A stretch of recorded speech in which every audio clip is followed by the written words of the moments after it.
Story number 1. She had a secret, one that could ruin powerful people, and then she vanished. Emily Carter was just 29 years old when she disappeared. She wasn't a celebrity or a politician. She didn't live a risky life. She was a quiet, thoughtful woman who worked as a research assistant at a legal firm in a small city. Her daily routine was simple: wake up early, go to work, grab coffee from her favorite shop, and spend evenings either reading at home or meeting her small circle of friends. She had no enemies, no drama, and no reason to run. But something changed. A few weeks before she vanished, Emily stumbled upon something unusual. While organizing files for a late-night project at work, she found documents that didn't match any open cases. They included personal emails, sealed statements, and what appeared to be proof of a cover-up involving a local politician and illegal financial activities. Emily wasn't supposed to see them. The file was buried under layers of legal documents, hidden in plain sight. At first, she tried to brush it off. Maybe it was a mistake. Maybe it wasn't what it seemed. But after digging a little more, she realized it was serious. Too serious. That's when everything about her changed. Emily started showing signs of fear. She stopped walking home alone. She bought a new lock for her apartment door. She started checking over her shoulder and kept her curtains closed at all times. Friends noticed she looked tired, stressed, and jumpy. When asked what was wrong, she said very little. But one day she told her best friend something chilling. "If anything happens to me, it's not an accident." No one took her seriously at the time. They thought she was just stressed from work. But then she didn't show up for work one Monday morning. Her phone went straight to voicemail. Her apartment was locked from the inside. Her car was still parked outside. Her handbag and phone charger were on her desk. Her coffee cup, still half full, sat next to her laptop. Emily was gone, just like that. No struggle, no note, no explanation. One moment she was there, the next she wasn't. And the secret she uncovered may have disappeared with her. Emily's last day began like any other. She woke up early, sent a quick good morning text to her sister, and left for work around 8:15 a.m. She stopped by her usual cafe and ordered her regular black coffee with a splash of almond milk. The barista remembered her smile and said nothing seemed off. She arrived at her office at 8:45 a.m., logged into her work computer, and started sorting files for a new case. Several coworkers confirmed she looked tired, but not distressed. By noon, she had a short conversation with a paralegal, then told her boss she would be working late. At 6:10 p.m., Emily was seen leaving the office building, holding a folder in her phone. She waved goodbye to the security guard. That was the last confirmed sighting. She didn't come home that night. Her roommate, Julia, began to worry when Emily didn't return by midnight. It wasn't like her. Julia tried calling, but only got voicemail. At 6 a.m. the next morning, Julia checked Emily's room. It was empty. Her bed hadn't been slept in. Her charger and work bag were still on her desk. Her apartment door had been locked from the inside. Her keys were on the hook. Even her half-finished coffee cup from the previous day was still on the counter. Her car was still parked in its usual spot. Nothing appeared stolen. Nothing seemed out of place. But Emily was gone. By 9 a.m., her office called Julia to ask where Emily was. She hadn't shown up. That's when panic set in. Julia contacted Emily's family and the police were called shortly after. A missing person report was filed. What followed was confusion and frustration. No one could trace her steps after she left work. Nearby surveillance cameras had missing footage from that evening. Phone company records for her number showed scrambled call logs with no outgoing activity after 6:12 p.m. Strangely, emails she had sent the day before were no longer in her sent folder. Some files she was working on were also gone. When police searched her apartment, they found no signs of struggle. No fingerprints other than hers and her roommates. No forced entry. It was like she had vanished into thin air, leaving behind her life, her things, and a mystery no one could explain. Emily worked as a junior assistant at a mid-sized law firm that handled both corporate and government clients. Most of her duties involved filing paperwork, scheduling meetings, and organizing case files. It wasn't glamorous work, but it gave her access to sensitive information. One afternoon, while reviewing documents for an upcoming trial, she came across a set of files that hadn't been marked properly. The contents were disturbing. The documents included internal memos, financial records, and private emails linking a well-known city official to an offshore account and a construction project that was never actually built. Millions of dollars were listed under vague project codes, but the trail led to shell companies with no employees or offices. Emily dug a little deeper and realized it wasn't just financial fraud. There were hints of connections to trafficking operations disguised as overseas labor contracts. At first, she didn't know what to do. The person involved was powerful, with ties to both local police and the media. She felt trapped, unsure if she could trust anyone. Instead of going straight to the authorities, Emily took photos of the documents and saved copies to a hidden USB drive. She told 2 close friends, just enough for someone to know in case anything happened to her. Soon after that, strange things started happening. Her apartment was broken into one night while she was out. Nothing was taken. Not her laptop, not her jewelry, not her cash. But her drawers had clearly been searched. Her desk was messy, and her closet was open. Emily told her roommate that something felt wrong, but they chalked it up to a random burglary. 2 weeks later, her car tires were slashed. It happened in broad daylight while she was at work. No one saw anything. The building's parking lot cameras weren't working that day. Around the same time, her work laptop went missing. She thought she left it in her office, but it vanished. It claimed it wasn't logged in after the previous Friday, and no one knew where it went. Emily became paranoid. She started checking over her shoulder, avoiding certain streets, and staying in touch with her sister constantly. She told one friend that she felt like someone was watching her, but she hadn't gone to the police. She said she needed more proof. That was just days before she disappeared. When Emily's family reported her missing, the local police said they would look into it right away. But weeks passed, and there was no real progress. The police told the family they were doing everything they could, yet no new leads came in, no suspects were named, and nothing was confirmed. It didn't feel like a real investigation, more like an effort to say they tried. One by one, people who knew Emily became quiet. A co-worker she had confided in suddenly refused to speak to the family. He claimed he didn't know anything, and then stopped answering calls. Another friend, who once said Emily was scared before she disappeared, said they had remembered wrong when asked again. It was like someone had gotten to them. Phone records from the day Emily vanished should have provided answers. But when her family requested them through legal channels, they were told the data was unavailable due to a system error. No backup existed, they said. Later, it was claimed that her records had been accidentally overwritten. For a girl who used her phone constantly, texting, maps, voice notes, there was suddenly no digital trace. Emily's mother reached out to journalists, hoping someone would take interest. One reporter from a local station said he would look into it. He called back a few days later, saying he'd been told not to dig too deep. Another article about Emily that was supposed to run in the Sunday paper never appeared. The editor claimed it had been held for revisions, but it was never published. It started to feel like someone was keeping her story out of the news. Even police officers seemed uneasy. When Emily's sister met with a detective assigned to the case, he kept looking over his shoulder. He said, "Sometimes things are bigger than we expect," and gave no updates. Then he was taken off the case. The most chilling clue came from Emily's phone. A private investigator hired by the family tracked her phone's last signal to a remote forest road on the edge of town. A few days later, hikers found a broken phone in the area. It was hers. The screen was shattered and the SIM card was missing. The investigation never moved forward after that.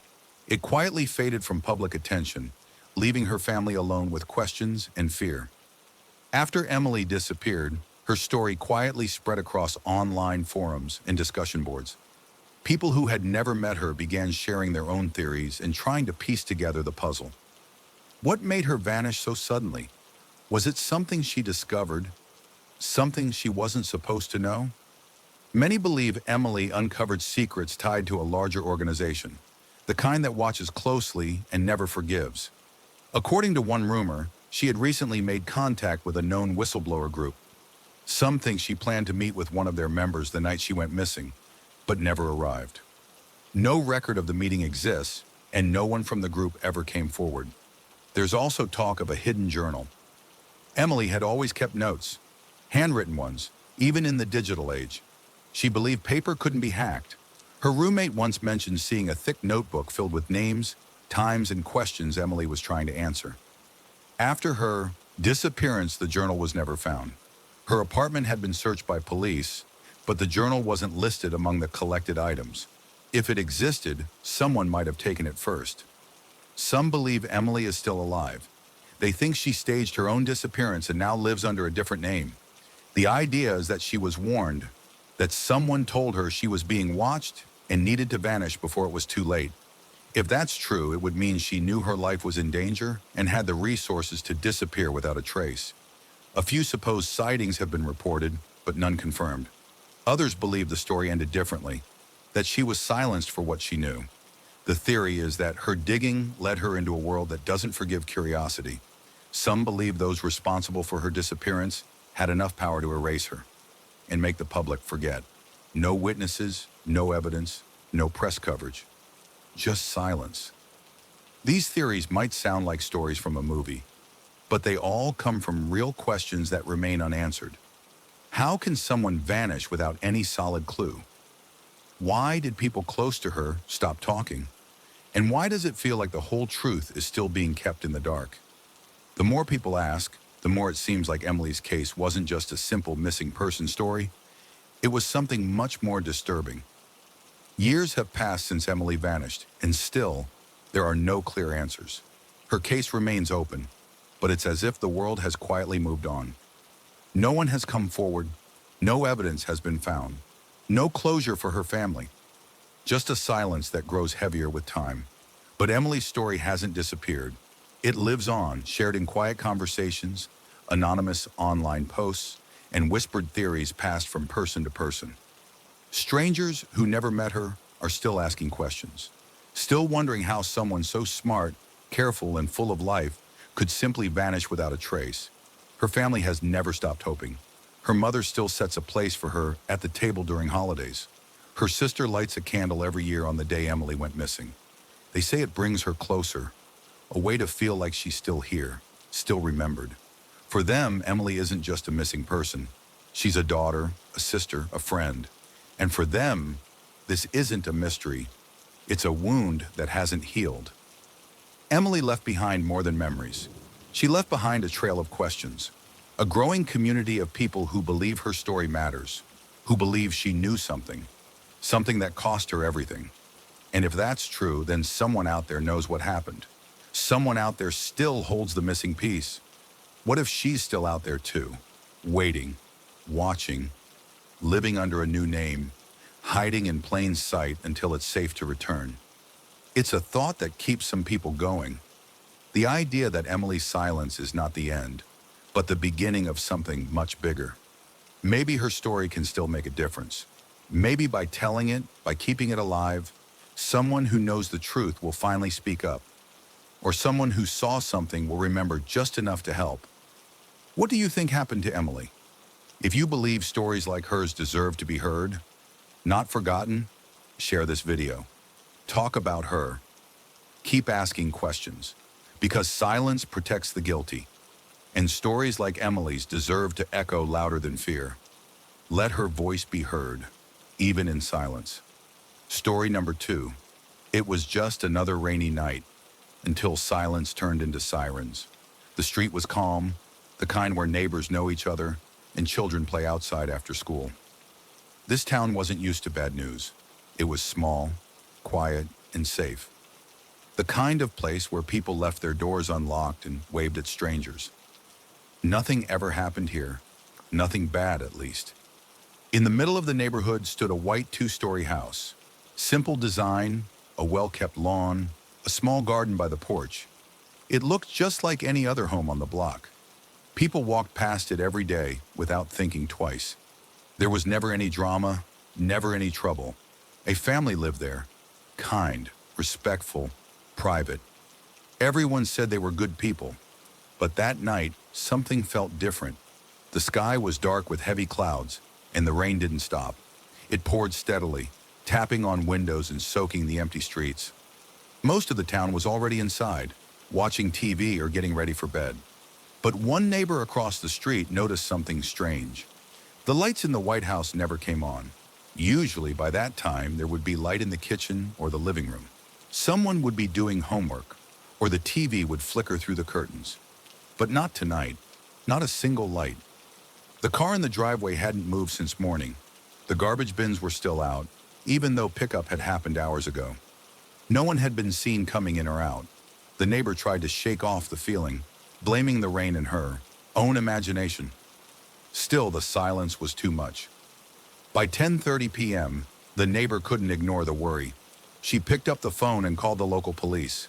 She didn't think it was an emergency, just wanted someone to check. Maybe the family went out of town. Maybe the power was out. Maybe it was nothing. But when the police arrived, they knocked on the door and got no answer. The windows were dark. The door was locked. They circled the house, looking for anything unusual. Then they saw something through the back window. Something that made their hearts sink. Inside that quiet, ordinary home was a scene they would never forget. When the officers stepped inside the quiet house, they were expecting to find something minor. Maybe a family gone on a trip or just asleep. But what they discovered inside shocked even the most experienced investigators. There were 5 bodies in total. All of them belonged to the same family. Mother, father, 2 teenage children, and the grandmother. Each one found in a different room, each one dead. There were no signs of a break-in, no broken windows, no forced doors. The locks were all secure. The house was completely undisturbed, almost too peaceful. Everything inside looked untouched. The furniture was in place, the dishes clean in the sink, a cup of tea still warm on the table. But the silence was heavy. It wasn't just quiet, it was wrong. The bodies were discovered one by one. The father was lying in bed, fully dressed, with no wounds or signs of injury. The mother was found in the living room, her head resting gently against the back of the couch, as if she had fallen asleep. The children were in their own rooms. One of them had a book open on their lap. The grandmother was found in the kitchen, sitting in a chair with a folded towel beside her. None of the victims showed obvious trauma. No blood, no broken bones, no defensive wounds. It was as if life had simply stopped for them all at once. The investigators looked for signs of poison, but nothing was immediately clear. They searched for weapons but found none. No knives, no blunt objects, no firearms. The house had security cameras, but the footage showed nothing strange. No one entered, no one left. There were no fingerprints that didn't belong to the family. No footprints, no dropped items, no signs of struggle. Nothing was stolen. The strangest part was how calm everything appeared.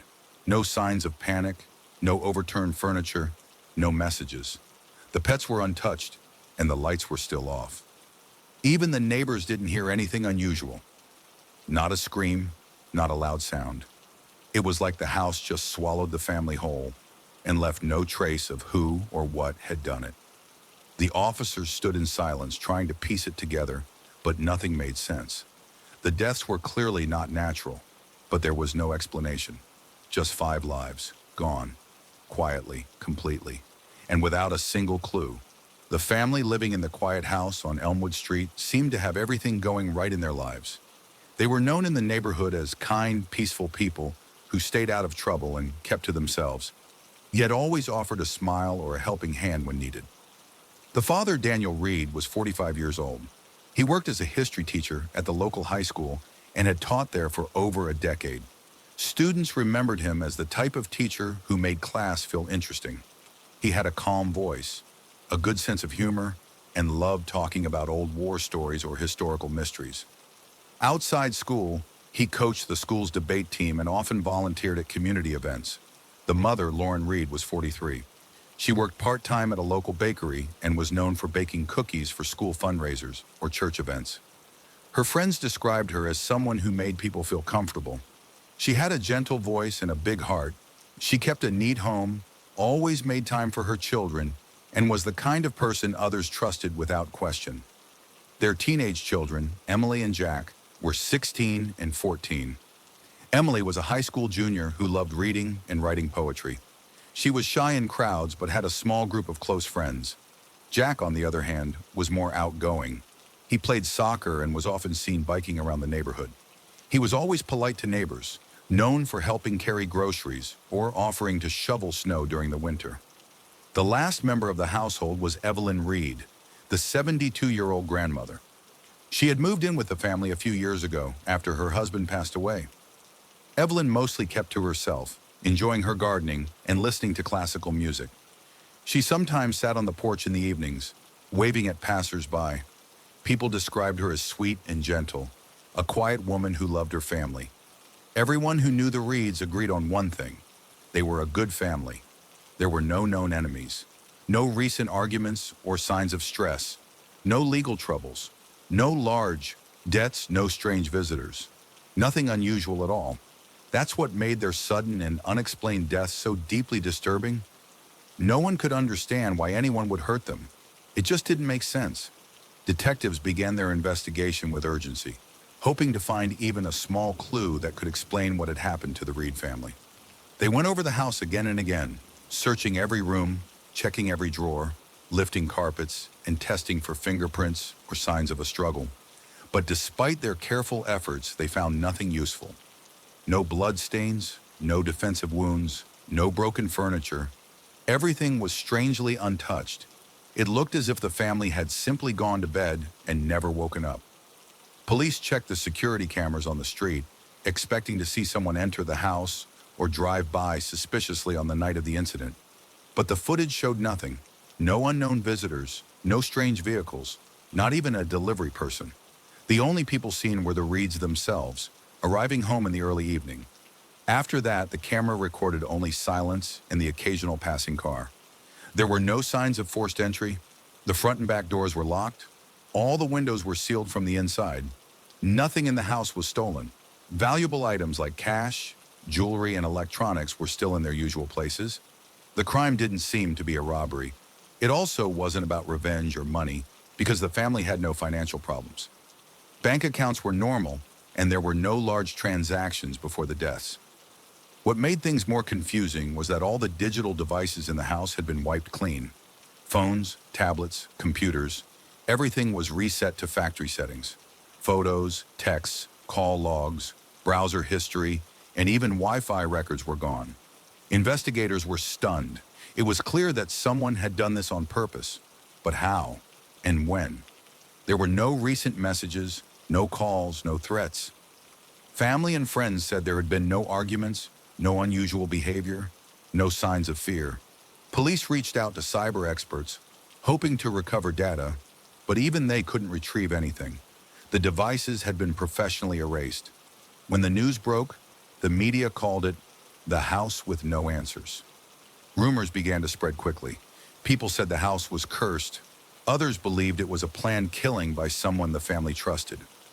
Police were flooded with tips from the public, but none of them helped. Each lead turned into a dead end. The case became one of the most confusing the town had ever seen. People began to whisper strange things about the house. Long before the case went cold, some believed this wasn't a normal crime at all, but something planned with disturbing precision. The theory of a professional hit quickly spread, someone who knew exactly how to leave no trace. But the question remained, why target the Reed family? They weren't rich, they had no enemies, and no involvement in anything shady. This made the idea of a professional hit confusing and hard to believe.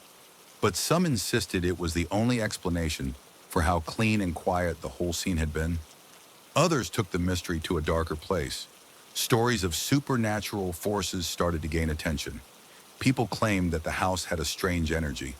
Some even said the Reed family was cursed. One theory suggested that something in the house didn't want them to leave. It was hard to ignore the fact that no one heard a sound, no one saw anything, and no one could explain how 5 people died without any struggle or mark. This silence made people believe the answer wasn't human at all. During a deeper search of the house, a small crawl space was found hidden behind the closet in the master bedroom. The space was tight, dusty, and empty. There were no signs of life or any items stored inside. But what struck everyone was how cold the air felt inside that space, even though the rest of the house was warm. Some investigators felt uneasy around it, as if they were being watched. Nothing came of the discovery, but it added fuel to the supernatural theories. One neighbor claimed to have seen a figure in the upstairs window days after the family had died. They described it as tall, still, and staring out toward the street. When police searched again, they found nothing, but the story spread quickly.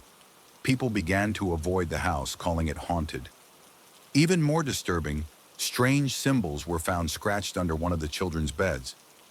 No one could identify what they meant. They didn't match any known writing or language. Experts tried to link the symbols to cults or rituals but found no match. Paranormal investigators visited months later. Some claimed their equipment picked up odd noises and energy spikes. No real evidence was ever captured, but their stories kept the fear alive. To this day, no one has been able to explain what really happened or why. Years have passed since that rainy night when 5 lives were taken without explanation.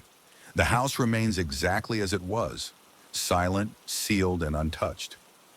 No one has dared to move in. The for sale sign was taken down years ago. Not a single family has shown serious interest. The windows remain shut, the lawn unkept, and the mailbox always empty. It's as if time has stopped inside that house, and nothing from the outside world wants to go in. The relatives of the Reed family left town within months. They packed what little they could from the house, things the police released after the investigation, and never returned. They couldn't take the pain, the stares, or the whispers. Most of them don't speak about what happened. It's as if the memory is too heavy to carry, too dark to look at directly. Some believe they know more than they let on. Others believe they're just trying to survive the loss. The case has gone completely cold. At first, there were press briefings, community searches, and detective updates, but slowly those stopped. The police gave fewer answers and started saying less. After a few years, they stopped talking about the case at all. Journalists moved on, and new crimes took over the headlines.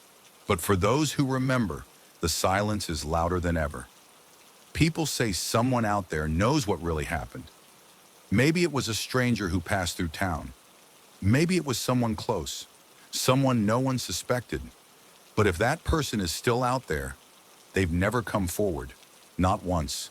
No letter, no confession, just silence. Then there are those who believe the truth isn't something anyone can understand, that what happened wasn't natural, that the house itself holds a darkness no one should disturb. These are the same people who cross the street when they walk near it. They don't look up at the windows. They don't walk their dogs past the gate, especially not when it rains. The house just sits there, quiet, waiting, keeping its secrets hidden deep behind the walls. If stories like this haunt you, share it. Because someone out there might know something. Someone out there might hold the final piece to a puzzle that has remained unsolved for far too long. Story number 3. He spoke slowly, almost like he was thinking out loud. It had to be done, he said. She knew too much. These words, spoken by a calm voice, were captured on a hidden recorder just minutes before his arrest. It wasn't a scream or a confession filled with panic. It was quiet, steady, and deeply disturbing. No one expected this man to be capable of murder, but the tape proved otherwise. This case started in a peaceful neighborhood, the kind where everyone knew each other and front doors were often left unlocked. Families lived there for years, kids played in the street. It felt safe. But that sense of safety was shattered one night when a woman named Elena Morrison was found dead in her home. She was well-liked in the community, worked as a local teacher, and had no known enemies. The murder shocked everyone. At first, police had no idea where to begin. There were no signs of forced entry, no fingerprints, nothing stolen. Just Elena's lifeless body and the feeling that something very personal had happened. Her friends said she seemed worried days before her death, like something was bothering her. But she never said what it was. People started locking their doors. Fear grew quickly. Rumors spread. The police began interviewing neighbors, friends, and anyone who had last seen Elena. One name came up, Daniel Reeves. He lived 2 houses down, a quiet man in his 40s, known for walking his dog early in the morning and helping elderly neighbors with their groceries. No one had ever seen him angry. He didn't even have a speeding ticket. Daniel wasn't considered dangerous. At first, the police didn't even see him as a serious suspect, but that changed when someone came forward with something unexpected. a recording device that had been hidden in a nearby room. It had been set up by a neighbor who believed someone was sneaking into her backyard at night. What that device captured was far more disturbing than anyone imagined. The voice on the tape was clear. The words were deliberate. And what he said turned this quiet case into something far darker. This wasn't just about murder. It was about a person who thought he would never be caught. But his final words changed everything. Elena Morrison was the kind of person everyone liked. She was kind, patient, and always smiling. At 33, she had been working as a second-grade teacher for nearly 10 years. Her students adored her, and parents often said she had a special way of making every child feel important. Outside of work, she volunteered at animal shelters and loved gardening. She lived alone, but never seemed lonely. Her life was calm, routine, and full of small joys. Elena's daily schedule rarely changed. She left home at 7:30 a.m., walked to the nearby school, and came back around 4 p.m. On weekends, she spent time with her sister or visited the community library. People around her said she was gentle, thoughtful, and someone who never caused trouble. That's why her death was so shocking. Nobody could think of a reason someone would want to hurt her, but there were hints, small things that didn't seem important at the time. A few weeks before her murder, Elena had told her sister that someone was watching her. She felt uneasy but didn't want to sound paranoid. She had mentioned a man from her street who made her feel uncomfortable. She didn't name him, only said he had once asked her strange questions and had a way of looking at her that made her feel unsafe. That man was Daniel Reeves. He was her neighbor, quiet, helpful, and polite. Daniel worked as an IT technician for a nearby insurance firm. He lived alone and didn't socialize much, but people thought he was harmless. He helped fix computers, mowed his lawn regularly, and walked his dog every morning. To most, he was just another guy living a quiet life. But beneath that calm surface, Daniel was hiding something. A co-worker later recalled that Daniel often talked about surveillance, privacy, and how people couldn't be trusted. At the time, no one thought much of it. One neighbor said Daniel had once mentioned knowing what people were really like when they thought no one was watching. Another neighbor noticed that Daniel had blackout curtains and security cameras, even though the neighborhood was safe. Some people defended him, saying he was odd but kind. Others admitted they always felt something was off. After Elena's death, these memories resurfaced. What once seemed like harmless quirks now felt like red flags. Slowly, a different picture of Daniel began to form, one that made people question how well they really knew him. On a rainy Thursday night in October, everything seemed quiet on Maple Street. The air was cool and most people were inside their homes. Around 10 p.m., a neighbor named Mrs. Peterson, who lived across from Elena Morrison, noticed something strange. Elena's porch light was still on, and her front door was slightly open. That wasn't like her. Mrs. Peterson waited a little while, then walked over to check. When no one answered, she called the police. When officers arrived, they carefully stepped inside. The house was still and quiet. They found Elena in her living room. She was lying on the floor, motionless. It was clear she had been killed. There were signs of a struggle. Her coffee table was knocked over, and a lamp had fallen. But what really confused the police were the details. Elena's phone and purse were missing, but there was no sign of forced entry. Her wallet, with cash still inside, was sitting on the kitchen counter. There was a half-finished cup of tea on the table, and the back door was locked from the inside. The police quickly began their investigation. They sealed off the home and called in detectives. They interviewed neighbors, who said they hadn't heard anything unusual. A few mentioned seeing a man in a gray hoodie walking down the street earlier, but no one got a clear look at his face.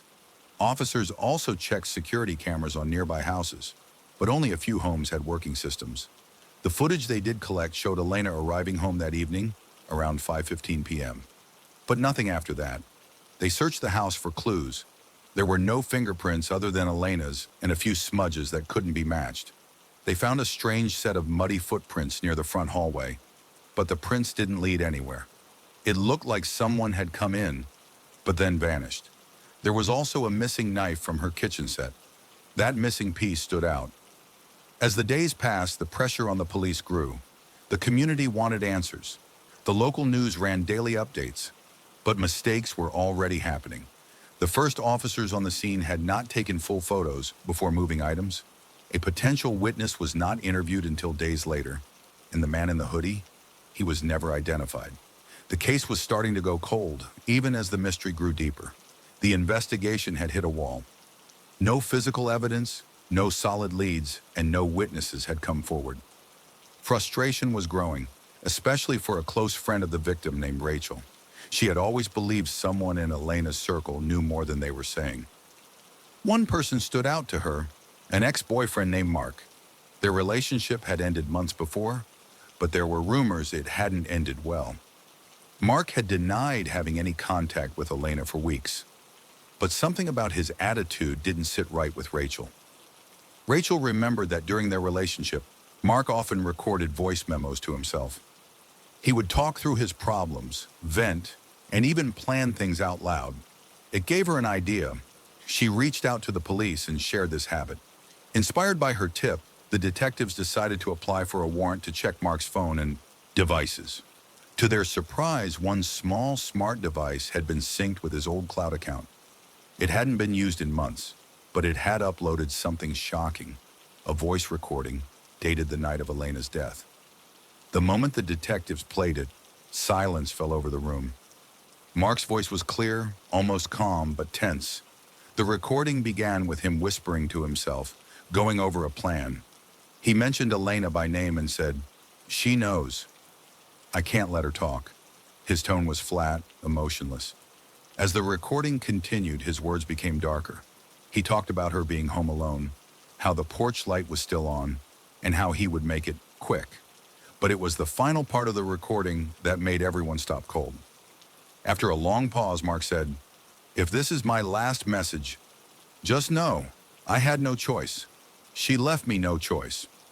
The final seconds of the tape had heavy breathing, footsteps, and the sound of a door slowly creaking open. Detectives listening to the recording were stunned. It was the first time they had something solid, his voice, a clear motive, and chilling words that painted the full picture. All the missing parts of the case began to make sense. The missing items, the lack of forced entry, the quiet departure. It had all been him. The recording changed everything. It was the key that unlocked the truth. The police didn't wait long once they had the recording. With the evidence in hand, they secured an arrest warrant and moved quickly. Mark was found at his apartment, just a few blocks from where Elena once lived. He didn't resist. In fact, he seemed calm, almost too calm. As officers placed him in handcuffs, he asked only one question. "What took you so long?" That one sentence chilled the entire team. It was as if he had been expecting this moment, like he had already rehearsed it in his mind. During questioning, Mark didn't deny his voice was on the recording. He claimed it was taken out of context, that it was just him venting in a moment of anger. But the timeline, the details, and his own words made it impossible to believe. He stopped talking soon after, refusing to answer further questions. The trial became a national headline. Reporters packed the courtroom. People followed every update, shocked that someone who looked so normal could be capable of such a cold act. The voice recording was played in court. The room went silent as the words, "She knows. I can't let her talk," echoed through the speakers. Jurors, family members, and even strangers had tears in their eyes. Elena's parents sat holding hands, bracing for every second of the tape. Mark's defense tried to argue mental health issues, claiming he was under emotional distress and hadn't meant to harm Elena. But the evidence was strong. Alongside the recording, phone records showed he had driven near Elena's house that night. Surveillance footage, though blurry, captured his car passing by at the exact time of her estimated death. The plan had been premeditated. It was clear to everyone. The trial lasted only 3 weeks. The jury took just 5 hours to return with a verdict, guilty on all counts. When asked if he had anything to say before sentencing, Mark stood up slowly and said, "It was never supposed to happen this way, but she left me no choice." The courtroom gasped. No remorse, no apology, just another haunting statement. He was sentenced to life in prison without parole. Outside the courtroom, people gathered with candles, remembering Elena. For them, justice was done, but the pain of losing her could never be erased. Her story became a warning about trust, obsession, and how one secret, if discovered, can lead to tragedy. After the trial ended, Elena's family faced the heavy task of learning how to live with their loss. Her parents struggled to return to a normal life. Their home, once filled with laughter and warmth, now felt quiet and heavy. Every corner reminded them of her. Birthdays, holidays, even the ordinary moments. Nothing felt the same. Friends and neighbors brought meals, sent cards, and offered comfort. But grief doesn't follow a schedule. It settles in quietly and stays for a long time. Her parents later created a small foundation in her name, aimed at helping young people recognize the early signs of manipulation and danger in relationships. The case also left its mark beyond the courtroom. Police departments around the country began discussing the importance of digital evidence. The fact that one audio file, just a few seconds long, could bring down a killer became a lesson in modern investigations. In some cities, police officers now use this case in training, showing how a single careless sentence can unravel even the most careful plan. Psychologists studied the tape, trying to understand the mindset of someone who would not only commit such a crime, but also record themselves speaking so openly about it. Despite everything revealed during the trial, Mark never gave a clear reason for what he did. People kept asking why. What made him snap? What pushed him over the edge? But he never gave an honest answer. His last words before sentencing offered no closure. "She left me no choice," he had said. But to Elena's family, that meant nothing. It was just another excuse from someone who wanted control until the very end. The tape itself has become a haunting piece of true crime history. Experts say it's a rare moment when someone reveals the darkest part of themselves, not by accident, but in their own words. There was no screaming, no drama, just cold, quiet intent. That's what makes it so unforgettable. This case reminds us that justice isn't always about finding evidence. Sometimes it's about paying attention to the words people choose, especially when they think no one is listening. If this story gave you chills, share it with someone who follows true crime. Sometimes the scariest things aren't what people do, but what they say when they believe no one will ever hear it. Story number 4. For 10 years, he smiled, laughed, and even comforted the victim's family. But he was hiding a dark truth all along.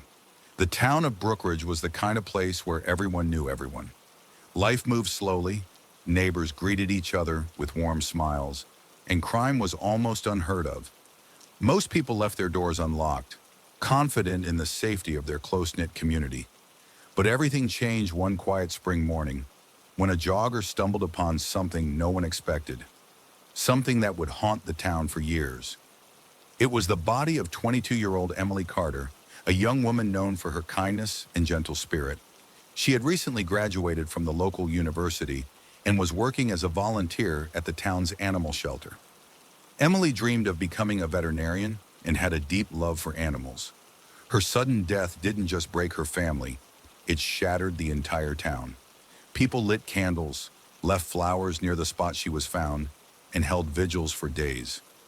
No one could understand why someone would hurt Emily, someone who had never caused harm to anyone. The shock quickly turned into fear. Parents kept their children inside. People began locking their doors and looking at strangers differently. Police sealed off the area, searching for any clues that might lead them to the person responsible. They questioned people who had been near the park that day, looked into Emily's recent contacts, and followed every possible lead. A few people were brought in for questioning, but none were arrested. There were no clear signs of a break-in or robbery, no witness, and no obvious motive. Emily's family begged the police and media for help, sharing her story with anyone who would listen. Her mother described her as the light of our lives, and her father said she trusted everyone. Maybe that was the problem. As days turned into weeks and weeks into months, the case grew colder. The once bustling investigation slowed down. Life in Brookridge tried to return to normal, but the memory of Emily's murder cast a shadow that never fully faded. Unseen by everyone, someone moved through those days, blending in, smiling at neighbors, acting like nothing had happened. But secrets have a way of waiting, and this one would not stay buried forever. Mark Reynolds was the kind of man everyone in Brookridge admired. He worked at the local hardware store and always offered to carry heavy bags for elderly customers. At church on Sundays, he greeted everyone with a warm smile and never missed a service. He volunteered for charity events, helped mow neighbors' lawns, and made small repairs for free. If someone needed help, Mark was there. Everyone trusted him. He had grown up in the same town, knew everyone by name, and had never caused a problem. When the news of Emily Carter's murder broke, Mark was one of the first people to knock on her parents' door, offering his support. He hugged Emily's mother while she cried and helped organize search parties in the first few days. People found comfort in his presence. He helped hang missing posters, brought food to the family's home, and sat beside them during community meetings. No one ever suspected him of anything. His past was clean, he had no criminal record, and nothing in his behavior raised concern. When police were looking into the case, Mark even agreed to speak with them, just like many other neighbors. He calmly answered all their questions, shared where he had been that day, and expressed sadness over Emily's death. Officers didn't find any reason to look deeper. The community saw Mark as a shining example of what a good person should be. He gave short interviews to local reporters, sharing memories of Emily and how much she meant to everyone. He stood beside the Carter family at the candlelight vigil, holding a flickering candle and shedding quiet tears. Whenever people spoke of the tragedy, they always mentioned how kind Mark had been through it all. While others struggled to cope, Mark seemed steady, composed, and supportive. Some even said he helped the town heal. His words were comforting, his actions thoughtful. He never missed a memorial service for Emily and was always one of the first to arrive. For 10 years, he continued this role, an ordinary man with an extraordinary heart. But behind the calm face and helpful hands, a secret was hidden. No one could have imagined that the man they trusted the most had been wearing a mask the entire time. As time passed, the investigation into Emily Carter's death began to lose momentum. The early leads went nowhere. There was no clear evidence, no witnesses, and nothing unusual about her last known steps. Police had questioned dozens of people, followed up on tips, and checked surveillance cameras from nearby streets, but everything led to a dead end. After months of trying, the case slowly began to fade from active attention. Files were boxed up and stored away, added to the growing pile of unsolved cases. New crimes came in, demanding focus, and Emily's case became just another name on a long list. Detectives who had once promised answers moved on to different assignments. Her photo remained pinned to the board in the cold case unit, but no one looked at it often anymore. Despite the silence, Emily's family refused to give up. Her parents attended town meetings, started a foundation in her name, and spoke to news stations on every anniversary of her death. They held out hope that someone would eventually come forward or that a breakthrough would happen. But as the years went by, fewer people showed up to the memorial walks. The phone stopped ringing with updates. Their hope began to slip away, replaced with quiet sadness and unanswered questions. While the family mourned, Mark Reynolds continued to live his life. He switched jobs a few years after the murder, moving to a different town not too far from Brookridge. There he introduced himself as a quiet man with a big heart. No one knew about the murder case. He got married, bought a small home, and later welcomed a daughter. To the outside world, he looked like a caring husband and father, a man building a peaceful life. He never talked about Emily. Not once did he let anything slip. He avoided anything that might raise suspicion. For 10 years, he was careful, staying far away from the case, never returning to old habits, and never showing signs of guilt. His life seemed perfect on the surface, but behind the scenes, something was changing. Technology had improved, and cold case units were starting to reopen old files with new tools. One day, Emily's case was picked again. A fresh look, a few samples retested, and a surprise was waiting in the results, something that had been missed the first time. For nearly a decade, Emily Carter's case sat in a box, gathering dust. But in the 10th year after her death, the Brookridge Police Department assigned 2 new detectives to re-examine several cold cases. Emily's name was among them. These detectives, unfamiliar with the original investigation, read every report with fresh eyes. They weren't influenced by past theories or dismissed leads. What caught their attention was a note in one report about a torn piece of fabric found under Emily's fingernails. At the time, the DNA extracted from it had no matches, but today technology had improved. They sent the fabric in for retesting using the latest DNA analysis methods. The results took a few weeks. When they returned, the answer was clear. A match had been found in a national database. The DNA belonged to someone who had never been a suspect, Mark Reynolds. He had never been arrested, but a family member's DNA, submitted voluntarily years ago for a genealogy site, helped link the sample to him. From there, investigators built the connection. This was the break the case needed. Digging through old interviews, detectives noticed something strange. Mark's original statement didn't quite match the timeline given by others. He said he'd left the party early, but a few witnesses remembered seeing him outside later. At the time, those details hadn't seemed important, but now they stood out like red flags. The detectives also looked through Mark's social media and work records. He'd kept a low profile, but there were small signs of nervous behavior. Frequent changes in addresses, brief jobs that never lasted long, even a restraining order filed by a former co-worker who had accused him of inappropriate comments. Though nothing tied directly to Emily, the pattern raised concerns. Without alerting Mark, the police began quiet surveillance. They watched his daily routines. He took his daughter to school, went to work, and returned home like any ordinary person. But they were looking for anything: discarded items, nervous habits, or unexpected movements. Their goal was to confirm the evidence without tipping him off. For years, it seemed he had hidden in plain sight. Now, everything he'd buried was starting to surface. The truth, once lost in silence, was getting louder with every passing day. The police knew they had enough to bring Mark Reynolds in. After years of silence, the truth had finally caught up with him. On a quiet Thursday morning, officers arrived at his home with a warrant. Mark was making breakfast for his daughter when they knocked. Calm at first, he seemed confused. But as soon as he saw the officers and heard his name spoken with the word arrest, the mask slipped just a little. The news spread fast. People in the neighborhood couldn't believe it.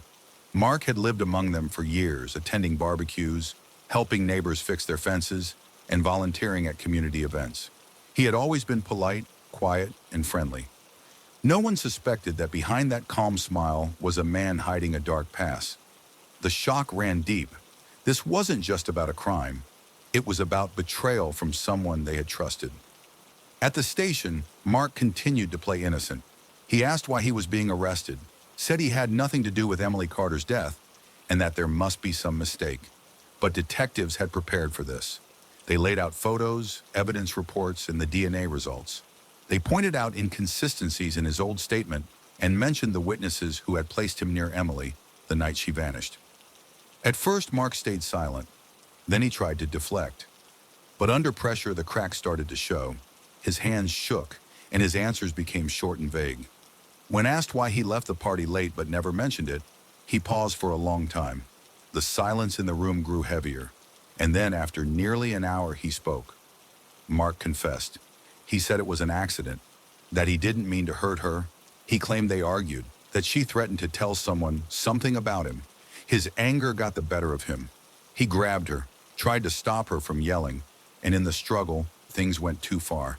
The words came out flat, like he had practiced them in his head many times. But what disturbed everyone most was what he said next. He admitted he had thought about turning himself in many times, but never did. He said he learned to live with it, that over time, it just became part of his life. The courtroom was filled with a heavy silence as the jury delivered the verdict. Guilty. The word echoed in the room, bringing a wave of emotion that swept over everyone present. Mark Reynolds, who had lived freely for 10 years, was finally held accountable. Some people cried, others sat frozen, unable to believe the truth.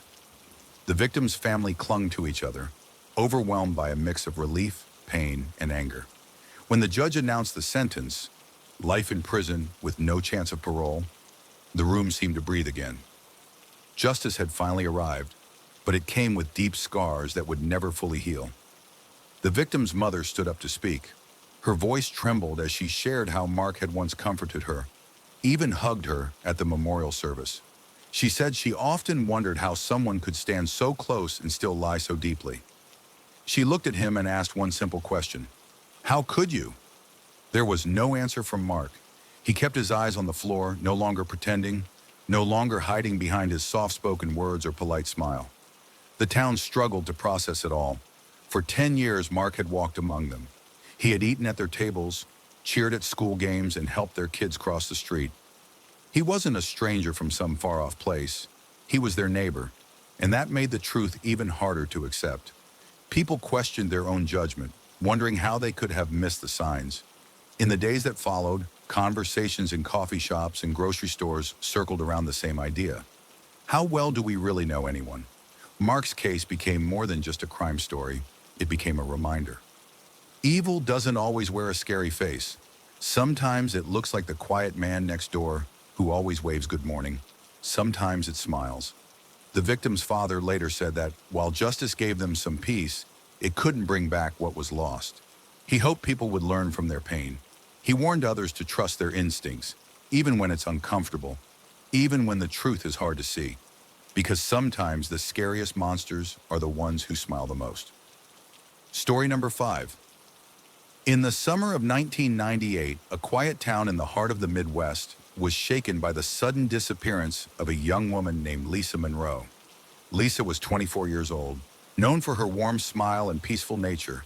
She had just finished college and returned home to help care for her younger siblings while applying for teaching jobs. Her life was simple, surrounded by family, childhood friends, and a routine that rarely changed. She wasn't the type to make enemies, and she never left town without telling someone where she was going. On the day she disappeared, August 3rd, 1998, Lisa woke up early, had breakfast with her mother, and said she was heading to the local library. She had planned to return a few books and spend some time preparing lesson plans. She wore a blue t-shirt, jeans, and her favorite sneakers. Around 11 a.m., a neighbor saw her walking down Maple Street, waving politely like she always did. She passed the corner store, nodded to the cashier through the window, and kept walking. That was the last confirmed sighting of her. Lisa never made it to the library. When she didn't return by lunchtime, her mother grew anxious. Calls to Lisa's cell phone went unanswered. Her friends hadn't seen her. Hours passed. By evening, the family contacted the police. At first, they were told not to worry. Maybe she had gone somewhere unexpected. Maybe she just needed space. But Lisa wasn't like that. She always checked in, always let someone know where she was.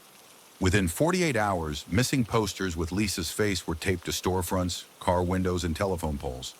The entire town came together to search for her, walking through nearby woods, fields, and riverbanks.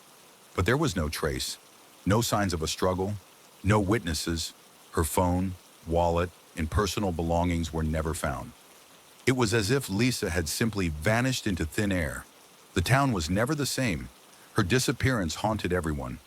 Parents became more protective, and people started locking their doors a little earlier at night. Lisa's family never stopped looking. They held on to hope, but also lived with the weight of confusion and grief. How could a young woman walk down a familiar street in broad daylight and vanish without a single clue left behind? Lisa Monroe was more than just a missing person. She was a daughter, a sister, a friend, and someone with big dreams. At just 24 years old, she had recently graduated with a degree in education and was hoping to land her first teaching job that fall. Lisa loved books, especially historical novels, and dreamed of one day writing her own. People who knew her described her as kind, soft-spoken, and always the first to help others. Her laugh was the kind that made everyone around her smile, and she had a habit of writing thoughtful notes to her loved ones just to brighten their day. Her younger brother, Dylan, remembers how she used to quiz him using flashcards she made herself. She'd sit patiently with him for hours, encouraging him to do his best. Her best friend, Rachel, recalled their long walks and deep talks about life, goals, and finding purpose. Lisa had a way of making people feel safe, like they could tell her anything without judgment. Her relationships were strong and full of love. She didn't keep secrets, and she never vanished without saying a word. On the day she disappeared, everything seemed normal. But by late afternoon, her mother noticed something was off. Lisa hadn't come home for lunch.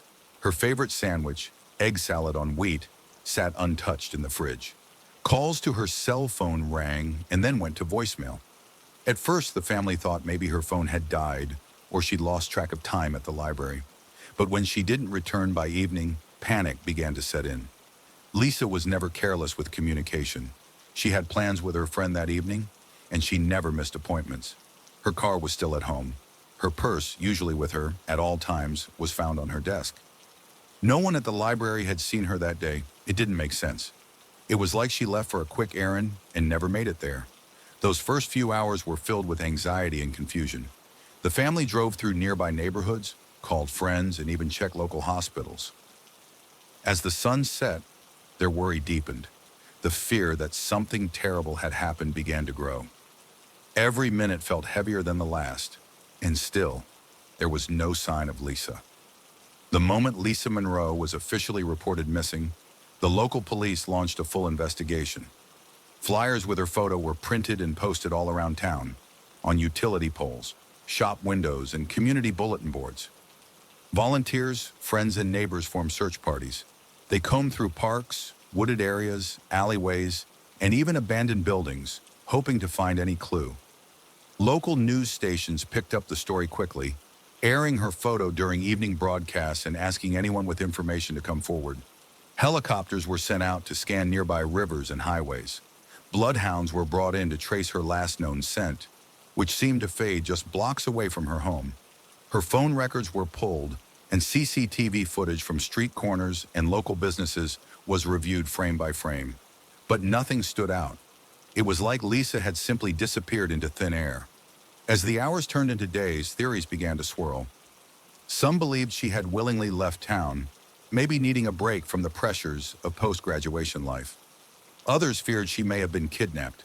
A few thought she could have gotten into a stranger's car, possibly someone pretending to need help. The more sinister theory was that someone she knew may have lured her away. But without any physical evidence, police couldn't lean in any specific direction. Every new tip gave the family a moment of hope. A woman matching Lisa's description was spotted at a diner 2 towns over. Turned out to be someone else. A local man confessed to knowing something, but it was a false lead. A psychic even reached out to the family with vague visions of Lisa near water. Each clue brought its own emotional rise and crash. The family was exhausted. Lisa's mother, once vibrant and social, rarely left the house. Her father stopped going to work.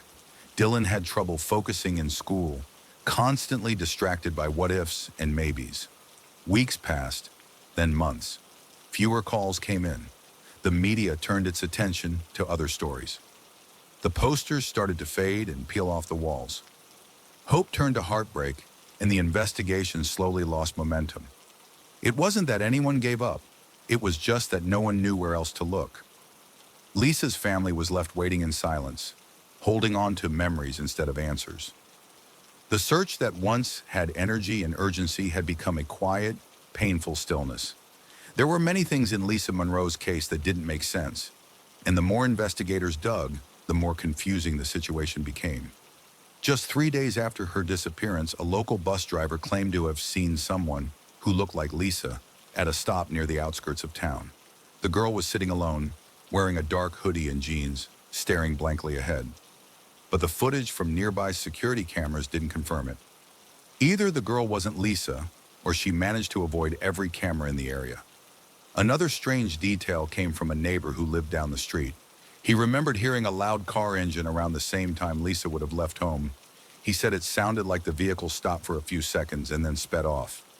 No one else reported the sound, and police couldn't find any skid marks or tire prints on the road. Still, it was enough to raise questions. One of Lisa's classmates, a boy named Eric, who had shown interest in her months before, was brought in for questioning. He admitted to having a crush on her, but said they hadn't spoken in weeks. Police searched his phone and his car, but nothing suspicious turned up. Another person of interest was a delivery driver who had made a drop-off on Lisa's street earlier that day. He was seen on camera walking past her house, but his alibi checked out, and there was no evidence linking him to the case. Even Lisa's closest friends noticed something odd. A few days before she vanished, she seemed nervous and distracted. One friend said she had received a strange text during lunch and suddenly went quiet. The message, according to her friend, made her tense up, but Lisa never explained what it said or who it was from. Her phone was never recovered, so police had no way of verifying the message. There were also rumors of an unfamiliar black car parked on Lisa's street that week. Several people claimed to have seen it, but no one got the license plate. When investigators canvassed the area, they found no record of a vehicle like that belonging to anyone nearby. Each clue brought more questions than answers. Nothing connected. No pattern emerged.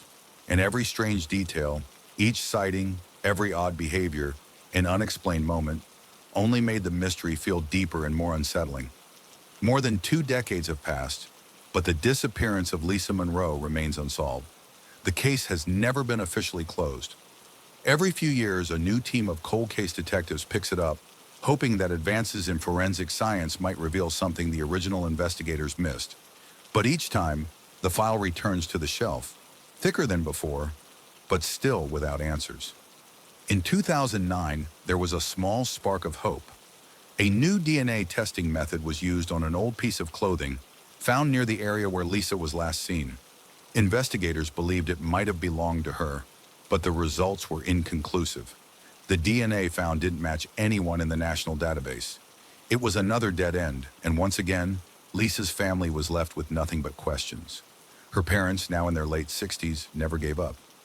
They turned their home into a small archive of her life. Photos, school notebooks, her favorite books, even the jacket she wore on chilly evenings. Every year on the anniversary of her disappearance, they lit a candle by her picture and prayed that someone, somewhere, might finally come forward. The pain of not knowing never faded. It only changed shape over time. In 2017, a tip from an anonymous caller reignited the investigation. The voice claimed Lisa had been taken by someone she knew and mentioned a possible location where her remains could be found. Police searched the area, a wooded property just outside town, but found nothing. The caller never reached out again, and their identity remains unknown. Newspapers ran occasional features, and local news stations covered the story whenever a new lead emerged. The community still remembered Lisa. Her case became one of those stories parents used to remind their children to be careful. People who once went to school with her now had families of their own, but they still carried the memory of that quiet, kind girl who vanished without a trace. Despite the years, the Monroe family continues to hope. They believe someone out there knows the truth, and that someday they'll have the courage to speak. Until then, Lisa's room remains untouched, as if she might walk through the door at any moment. But the silence has been long, and the answers feel farther away than ever. Even though the world has changed so much since 1998, Lisa Monroe's name still echoes through time. While news stories fill the headlines and life keeps moving forward, Lisa's case remains one of those that people just can't forget. It still shows up on online forums, podcasts about the missing, and social media posts shared by strangers who never even met her. There's something about her story, a young woman full of promise who vanished without a trace, that continues to capture hearts and raise questions. Her photo, always smiling, still circulates in missing person databases. It's the same image her parents used on flyers decades ago, hoping someone might recognize her or remember something important. Even now, true crime communities revisit the details, trying to piece together what happened on that quiet evening she disappeared. People compare timelines, ask new questions, and wonder if something was missed. Every mention, every post is a small reminder that Lisa mattered, and still matters. Organizations that work to find missing people often use her case as an example of why it's so important to keep cold cases open. They stress that just because time has passed doesn't mean answers won't come. Sometimes it only takes one phone call, one person ready to speak after all these years. That's why law enforcement agencies continue to ask the public for any new tips. Even the smallest piece of information could make a difference. Anyone who thinks they may know something, even if it seems unimportant, is encouraged to reach out. The local police department still accepts tips, and there are national anonymous hotlines that protect a caller's identity. In many cases, the breakthrough comes when someone least expects it. Lisa's family has never stopped fighting for justice. They attend awareness events, light candles on vigils, and work with advocacy groups to make sure stories like hers are not lost to time. For them, closure isn't just about justice. It's about peace, truth, and finally knowing what happened to their daughter. Some stories leave a mark that never fades. Lisa Monroe's case is one of them. As long as her name is spoken, her story isn't over. It's waiting, quietly for an ending that brings light to the darkness she left behind. Story number 6. Sometimes the most terrifying cases are the ones no one talks about. While some crimes dominate headlines and spark public outrage, others seem to slip through the cracks, forgotten, ignored, or never truly understood. This is one of those cases. A series of murders happened over a span of several years, each more chilling than the last, yet barely anyone noticed the pattern. The victims were from different towns, different backgrounds, and different ages, but all of them had one eerie thing in common: the way they were killed. The first death was labeled a robbery gone wrong. The second was considered a domestic dispute. The third was seen as a tragic accident. And then the fourth came, and still no one put it all together. It was only after the fifth victim was found that someone finally asked, "Is this a coincidence or something much darker?" But by then, years had passed, and whatever clues might have existed had already faded. There was no media storm, no national manhunt. The case lived in police files, rarely mentioned and barely investigated. Families were left without answers, and the killer, whoever they were, remained free, hidden in plain sight. It was as if someone had carefully planned each murder to go unnoticed, blending into the chaos of everyday crime. The locations of each incident were quiet neighborhoods or small towns where people thought things like this didn't happen. That's what made it so disturbing. There were no warnings, no patterns that stood out, at least not to the public, but someone had noticed. A retired detective later revealed he had seen similarities between the crime scenes. The precision, the calm, the fact that the killer never left behind anything useful, no fingerprints, no witnesses, just fear, silence, and unanswered questions. What makes this case unforgettable isn't just the number of victims. It's the way the killer avoided the spotlight, almost like they wanted the world to forget their crimes. But once the pieces were finally put together, what they revealed shocked even the most experienced investigators. This wasn't just about murder. It was about control, power, and a mind so calculated it took years to understand. And even now, some believe the case is still incomplete, because not all the victims have been found. The first victim was 29-year-old Daniel Harper, a quiet man who worked as a mechanic in a small town in Oregon. On a rainy evening in late October, Daniel left his workshop around 6:15 p.m., telling a co-worker he was heading home for dinner. He never made it. His truck was found the next morning on the side of a back road, doors locked, keys still in the ignition, and his wallet untouched. What stood out the most was that the driver's seat was pushed all the way back, though Daniel was a shorter man. No signs of struggle, no blood, and no footprints in the mud nearby. Just the eerie silence of the forest surrounding the vehicle. At the time, police believed he had walked off in a confused state, possibly due to stress or mental health issues. A brief search was conducted, but no trace of him was found. The case faded into the background. It was marked as a missing person with unusual circumstances. Daniel's family never believed he left willingly, but without evidence, the authorities couldn't do much more. 2 months later, in a town just 70 miles away, a second person disappeared. Her name was Rachel Burns, a 33-year-old school teacher. She was last seen at a gas station around 9 p.m., speaking to the clerk with a smile. Security footage showed nothing odd, until the final few seconds. A dark figure stood in the corner of the frame, watching her. Minutes later, she was gone. Her car was found the next day, parked in front of an abandoned barn. The location was remote, miles from her usual route home. Her purse was inside. Her phone was still in the cup holder. But Rachel had vanished. At first, police treated it as an unrelated incident. Different counties handled each case, and there wasn't much communication between departments. What no one noticed back then was how strangely similar both scenes were. The cars left locked, valuables untouched, remote locations, and the complete lack of any real evidence. Small things, easily missed at the time, were starting to form a pattern. It would take another disappearance before anyone realized that these weren't isolated cases. The killer wasn't just random. They were patient, smart, and most of all, deliberate. As time passed, more people went missing under eerily similar circumstances. Each case had the same strange details: A quiet victim with no enemies, a vehicle left behind in working condition, and no signs of struggle. The victims were last seen in small towns or rural areas, places where everyone knew each other. Most of them vanished during the evening hours, often near wooded roads or isolated properties. What troubled people the most was how carefully everything was done. There were no break-ins, no evidence of robbery, and no signs of violence at the scene. Just sudden, clean disappearances. Within a year, 5 more cases surfaced.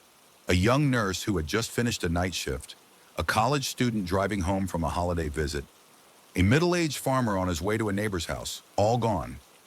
Each time, local police would start with hope, form a search party, and end up with nothing. It didn't take long for patterns to emerge, but without solid proof, no one could tie them together. Still, a quiet fear began to settle across the small towns. People stopped going out at night. Families added extra locks to their doors. Children were no longer allowed to walk home from school alone. The usual gossip and friendly chatter around town turned to whispers and long glances. But no one said anything publicly. Even those who had their own suspicions kept them buried deep. Some thought the police wouldn't believe them. Others were afraid of making enemies or being labeled as paranoid. And many just didn't want to accept that someone among them could be capable of such things. There were quiet rumors about a man seen too often near the places where people disappeared. Some said he was a local who kept to himself, worked odd jobs, and moved around frequently. But nothing ever came of these stories. There was no arrest, no official statement, and no warning. The killer moved through the towns like a shadow, calm, unnoticed, and careful. He didn't stand out. He didn't leave a mess. That's what made him so terrifying. Everyone looked around and saw their neighbors, their co-workers, their friends. No one wanted to believe that someone they knew might be behind it. And in that silence, the killer stayed free. It started with a missing persons report from a woman named Claire who lived in a nearby county. Her sister, Emily, had vanished just 2 days earlier after attending a small-town festival. At first, it seemed like another isolated disappearance, but one detail caught an investigator's eye. Emily's car was found with the driver's seat pushed far back, even though she was very short. That same detail had been noted in 2 previous cases, but never followed up. It was small, but something about it felt intentional. Around the same time, a retired detective named Harris was reviewing old case files for a training project. He noticed similarities across several cases from neighboring towns. Victims who were quiet, careful, and disappeared without a struggle. He contacted the local department and asked if they had ever considered that the cases might be connected. Together, they started comparing notes, timelines, and forensics. Then a witness came forward. He was a truck driver who had taken a break on a rural highway late one night. He remembered seeing a pale blue van parked oddly on the side of the road, its headlights off. A man stood near the tree line, as if waiting for something or someone. At the time, it didn't seem important, but after seeing a flyer for Emily's disappearance, he realized the spot he had seen the van was just a mile from where her phone was later found. The van detail unlocked everything. It was the same color described by a teenager in another town months earlier who saw a similar van near the woods right before another woman vanished. Police searched records for all vehicles matching the description and narrowed down a list of owners. One name stood out: Daniel R., a handyman who had lived in each of the small towns where the disappearances occurred. Authorities began watching Daniel's movements and discovered that he had changed jobs and towns frequently, always shortly after a disappearance. When confronted, he claimed it was just bad timing, but his van matched the descriptions. His phone history showed he had searched for ways to remove fingerprints and disable tracking devices. The victims' families, who had once been isolated in grief, now saw that they weren't alone. The puzzle pieces were finally coming together. For the first time in years, they had hope. Hope that the truth would be exposed and that the quiet terror moving through their towns might finally come to an end. The man behind the crimes was Daniel R., a quiet, middle-aged handyman who had worked in several towns over the last 15 years. He lived alone in a small rented house just outside a rural neighborhood, blending in with his surroundings. To anyone who met him, Daniel seemed ordinary. He offered help with home repairs, fixed fences, painted houses, and even helped some elderly neighbors without asking for anything in return. People called him polite, a bit reserved, and always on time. What made Daniel so difficult to suspect was how completely unremarkable he appeared. He had no criminal record, no history of violence, and never raised red flags during any background checks. Even when police looked into past complaints in areas where the victims disappeared, Daniel's name never came up.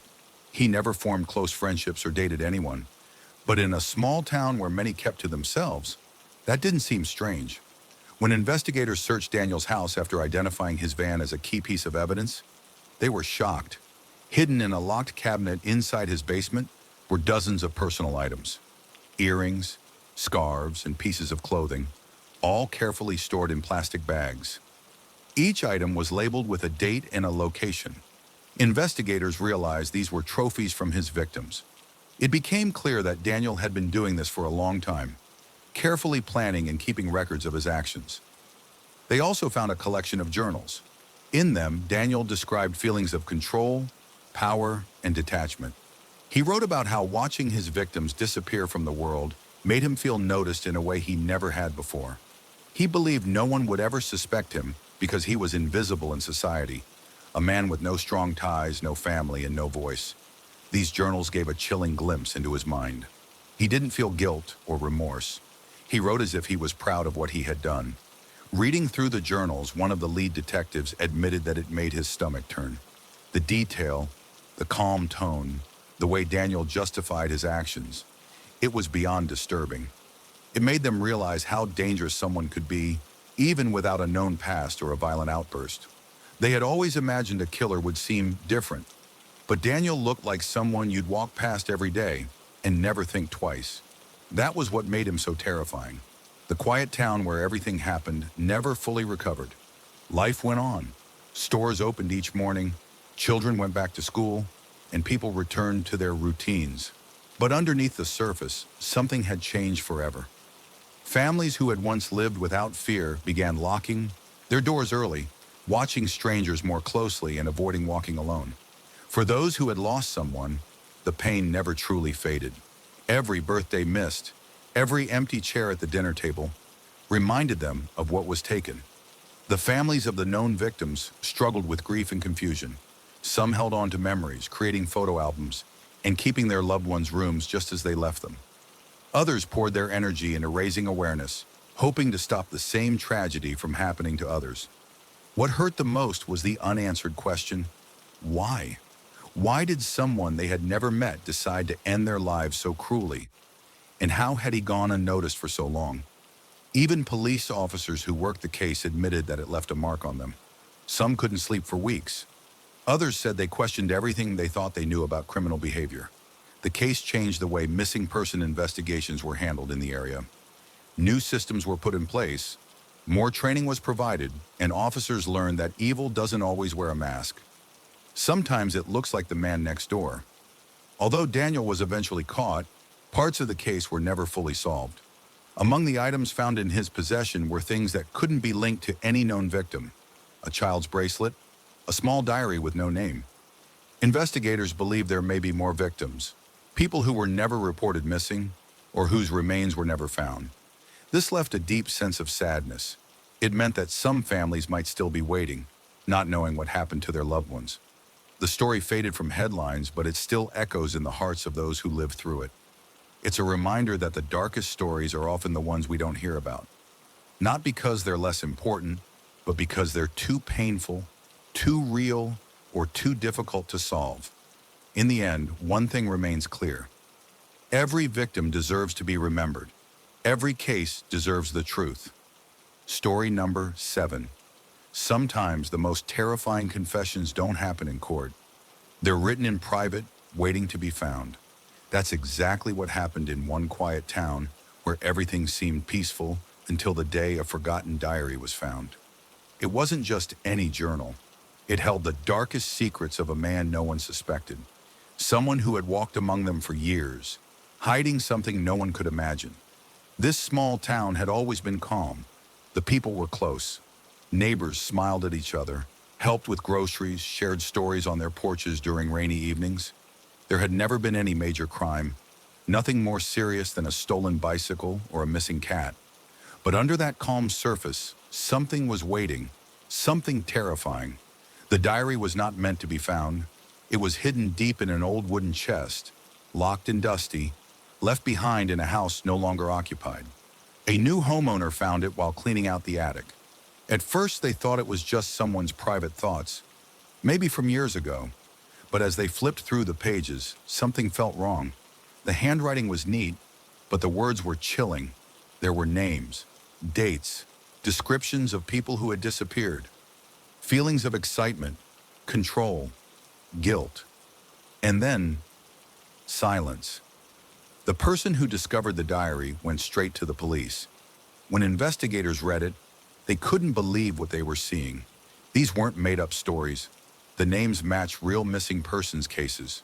The places were real. The dates lined up. The handwriting belonged to someone well-known in the town, someone who had passed away just a few years earlier. Everyone had thought he was just a quiet man who kept to himself. News spread fast. The town couldn't believe it. People were scared and heartbroken. Families of victims started coming forward, realizing they finally had answers. The diary didn't just tell the truth. It exposed how easily someone could hide among others while carrying the weight of unspoken crimes. Even today, people in that town speak about the diary in hushed tones. The rain reminds them of the day it was found. The quiet reminds them of what they didn't see for so long. It's a story that will never fade because the truth was written down in the killer's own words. He lived in a small white house on the corner of a peaceful street. The lawn was always trimmed, and the front porch had a wooden bench where he sometimes sat in the evenings, waving at people passing by. Most knew him as Mr. Allen, a quiet, polite man who kept to himself but never seemed unfriendly. He worked at the local library, helping visitors find books and assisting children during reading hours. He wore glasses, spoke softly, and never raised his voice. People trusted him.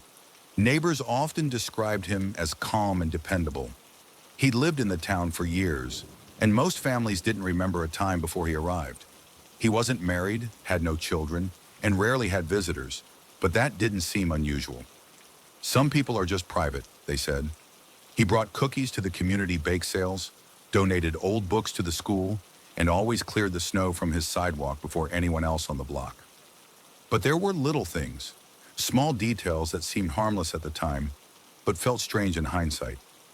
Like how he never allowed anyone into his house. Even when friendly neighbors offered to help fix a broken light or drop off something, he insisted on meeting them outside. He always had an excuse. People also noticed that he never missed trash day, but his bins were always tightly closed, sealed with tape. Some thought it was just him being careful, or maybe a little paranoid. No one thought it meant something worse. A few children mentioned that he didn't like pets getting too close to his yard. He had once yelled at a boy whose dog had wandered onto his grass, though he apologized later and even gave the boy a candy bar. One woman remembered how she once saw him staring out his window late at night, unmoving, just watching the street for what felt like hours. But when she told others, they laughed and said he was probably just thinking or couldn't sleep. No one had any reason to suspect him. He was part of the town's routine, just another familiar face. But behind his closed curtains and locked doors, Mr. Allen was writing in a diary that would one day reveal a secret darker than anyone could have imagined. The first crime didn't raise alarms. A young woman named Claire was found in her apartment, her death ruled accidental. She had no signs of forced entry, no clear cause for concern. It was assumed she slipped in the bathroom and hit her head. Her family grieved quietly, and the police closed the case quickly. No one looked further, no one questioned deeper. But behind the scenes, something much more sinister had begun. A few weeks later, a man named Derek was discovered in his car, parked at the edge of the woods. His cause of death was carbon monoxide poisoning. Again, nothing strange stood out. His windows were rolled up, and the keys were still in the ignition. People assumed it was a tragic accident or perhaps suicide. The police noted no connection to Claire's case. There was no pattern they could see, but the killer had already marked another success, hiding behind perfect timing and silence. Then came Emily, a college student who worked at the library part-time. Her body was found near the riverbank, with no signs of assault or robbery. The case was treated as another drowning. No foul play was suspected. She had attended a party the night before and had walked home alone. The water erased most of the evidence. The town mourned once more, still unaware that something more terrifying was hiding in plain sight. None of the victims appeared linked. They came from different backgrounds, had different routines, and lived in separate parts of the town. But there was one thing they all had in common. They had crossed paths with Mr. Allen, though no one had noticed it. The town didn't know to look for such a small detail, and the killer knew it. That was part of his plan. The police had no leads, no fingerprints, no DNA, no witnesses. Every case seemed isolated, a tragic coincidence. As fear quietly grew in the community, the killer continued his normal routine. He still smiled at neighbors, still worked at the library, still waved to children passing by. His calm, quiet life gave him the perfect cover. No one imagined that behind that gentle smile was someone who had already claimed 3 lives and was planning for more. The old house had been empty for years. Dust covered every surface, and the floorboards creaked with every step. When the new owners started cleaning, they didn't expect to find anything more than old tools and broken furniture. But hidden at the back of a drawer in a desk, sealed inside a metal box, was a small, worn diary. Its leather cover was cracked, and the pages had yellowed with time. Curiosity turned into horror as they began to read. The diary didn't belong to just anyone. It was clearly written by someone who had taken lives. The handwriting was neat, even elegant, and each entry began with a date, a name, and a location. The first few pages described feelings of anger, loneliness, and frustration. But then it took a darker turn. The writer spoke of fixing things, of making people disappear. The words were disturbing, but what made it worse was how calm and detailed the descriptions were. One entry described the exact events of a night that matched the death of a woman named Claire. The writer explained how they had watched her for weeks, learning her routine. They waited until she was alone, then slipped inside while she was distracted. According to the diary, they staged the scene to look like an accident. They even wrote about what they felt afterward, not guilt, but pride. Another entry matched the strange case of Derek, the man found in his car. The diary described how the writer had placed a device near the exhaust and stayed nearby to watch everything unfold. They even included a sketch of the area where it happened. The same pattern continued. Emily by the river, a few others whose deaths had been ruled accidental or left unsolved. Some of the names had never even appeared in news reports. These victims had gone unnoticed. The person who found the diary knew they had discovered something terrible. There were too many real details for it to be fiction. As soon as they read enough to understand what they were holding, they contacted the police. Investigators quickly confirmed that many of the diary entries matched real, unsolved cases. Suddenly, cold cases that had sat untouched for years were reopened. The diary became a key piece of evidence, and the true scale of what had happened began to come to light.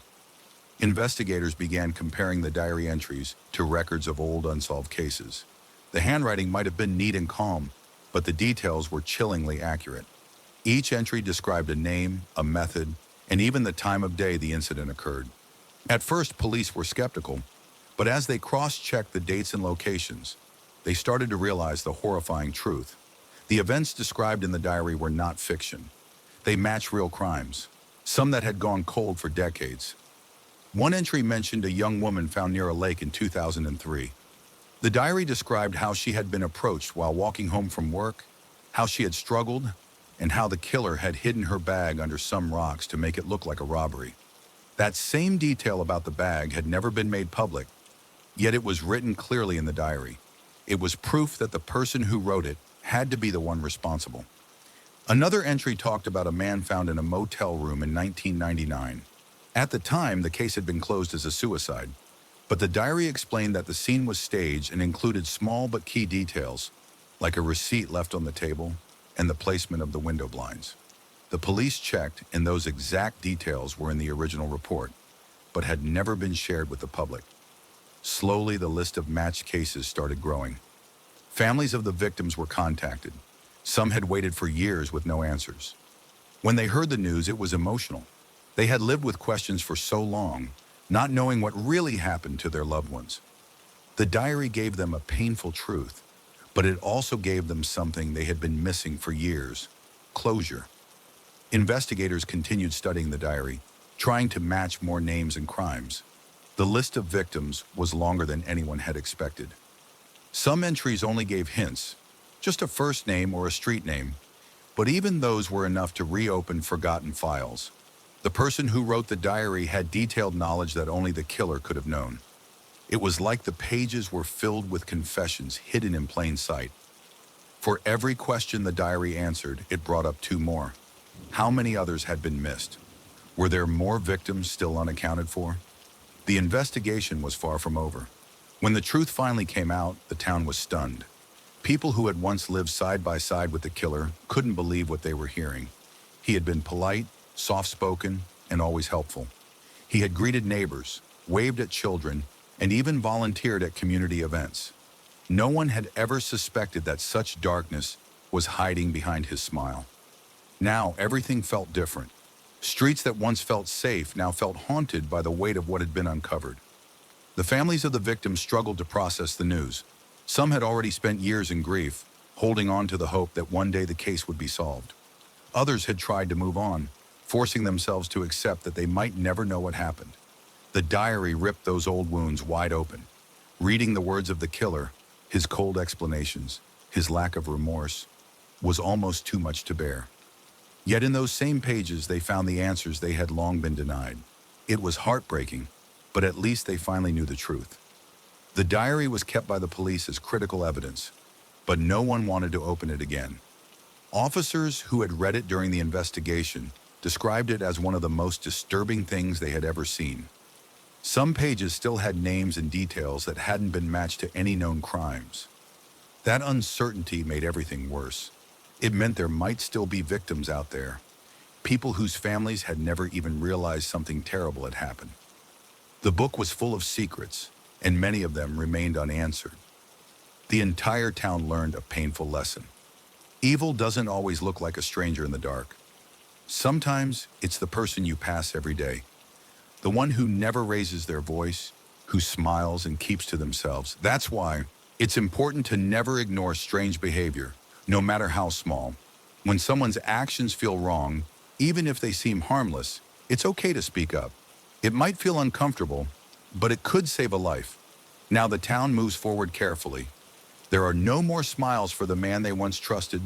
His name is never spoken, and his face has been erased from every memory they can manage. But the fear he left behind remains, because the scariest people are often the ones you never see coming. Story number 8. Nobody expected anything strange from the man at the corner house until they dug up his backyard. The neighborhood was the kind people dream about. Quiet streets, trimmed lawns, friendly waves, and children riding bikes until sunset. It felt like the kind of place where nothing bad could ever happen. Everyone knew everyone, or at least they thought they did.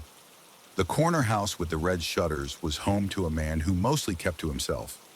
He was polite, nodded when neighbors passed, and often sat on his porch with a cup of coffee. Some said he had lived there for over 20 years. Others couldn't even remember when he had moved in. To most, he was just the quiet guy next door. For years, no one questioned his silence. He didn't bother anyone. He paid his bills on time. He never threw parties. He was just there. But over time, people started noticing strange things. A strong, unpleasant smell began to come from his backyard. At first, neighbors thought it might be a dead animal, but the smell didn't go away. It got stronger. Some tried to ignore it, but others began to feel uneasy. Something didn't feel right anymore. One neighbor recalled seeing the man digging late at night. Another remembered how his backyard seemed to change.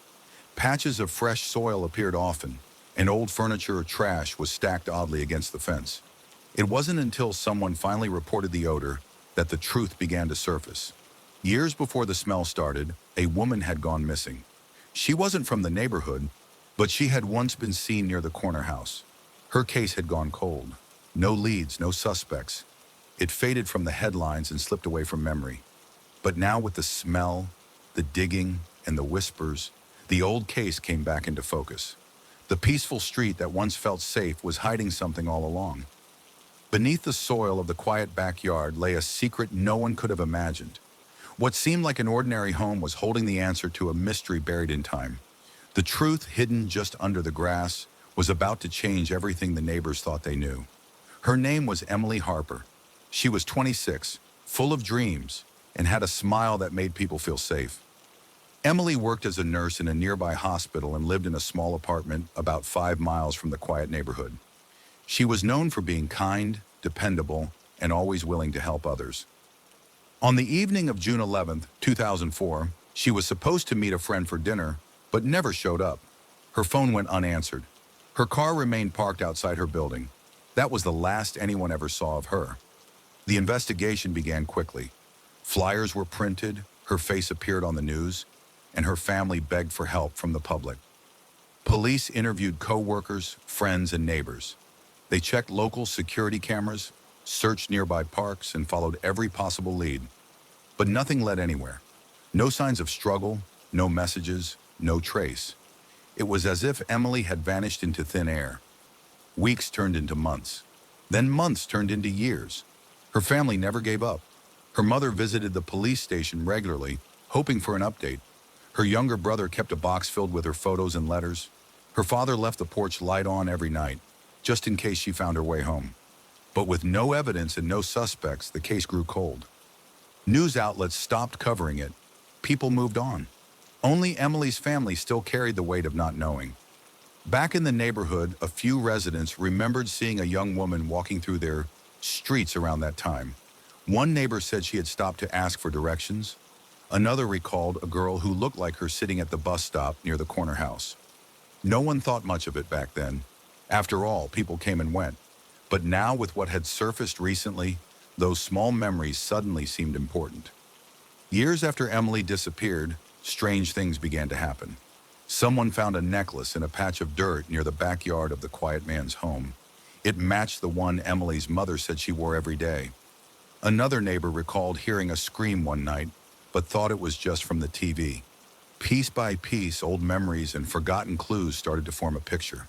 The cold case wasn't so cold anymore. The man next door always kept to himself. His house was plain, his yard tidy, and he rarely spoke to anyone beyond a polite nod. Most neighbors didn't think much of him, but one woman, who lived just 2 doors down, started to notice things that didn't sit right with her. At first, it was little things, like the sound of digging late at night, not just once or twice, but often, always after dark, always for hours. She assumed maybe he was working on a garden or building something, but there was never any sign of progress in the yard. Over time, she noticed more odd behavior. The man would drag large bags across his backyard. He installed taller fencing on one side without speaking to the neighbors about it. Sometimes he would be outside in the early hours of the morning, spraying the ground with a hose, even when it hadn't rained for days. She told herself he was just eccentric. After all, some people prefer their privacy. But then came the smell. It was faint at first, like something rotting in the heat. She thought maybe an animal had died under a porch or in the bushes. But the odor didn't go away. It got worse. Every time the wind shifted, it brought that awful, sour scent straight to her window. She mentioned it once to another neighbor, who also admitted to noticing it, but neither wanted to accuse someone without proof. They didn't want to be wrong. Weeks passed. The man didn't change his routine. The smell grew stronger. One day, the woman finally couldn't ignore it anymore. She called the authorities to file a complaint.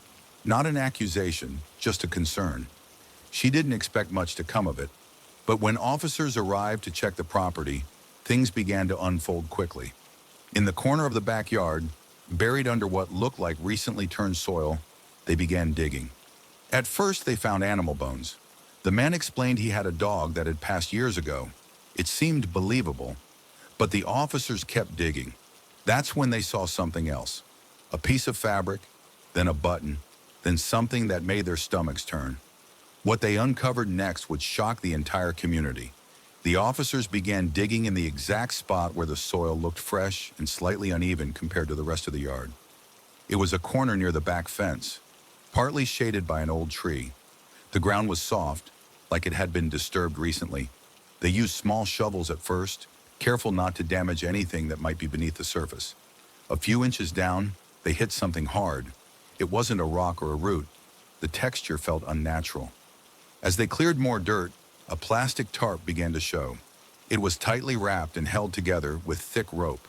The officers paused, exchanged a look, and then continued digging around the object.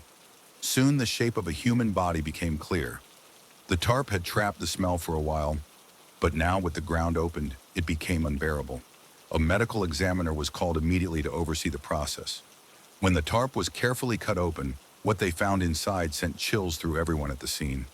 It was the body of a woman, partially decomposed but still recognizable.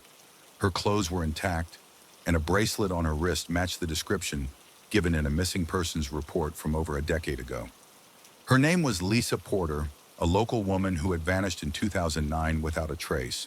For years, her family had searched, posted flyers, pleaded for help, and held out hope. Now all of that hope turned into heartbreak.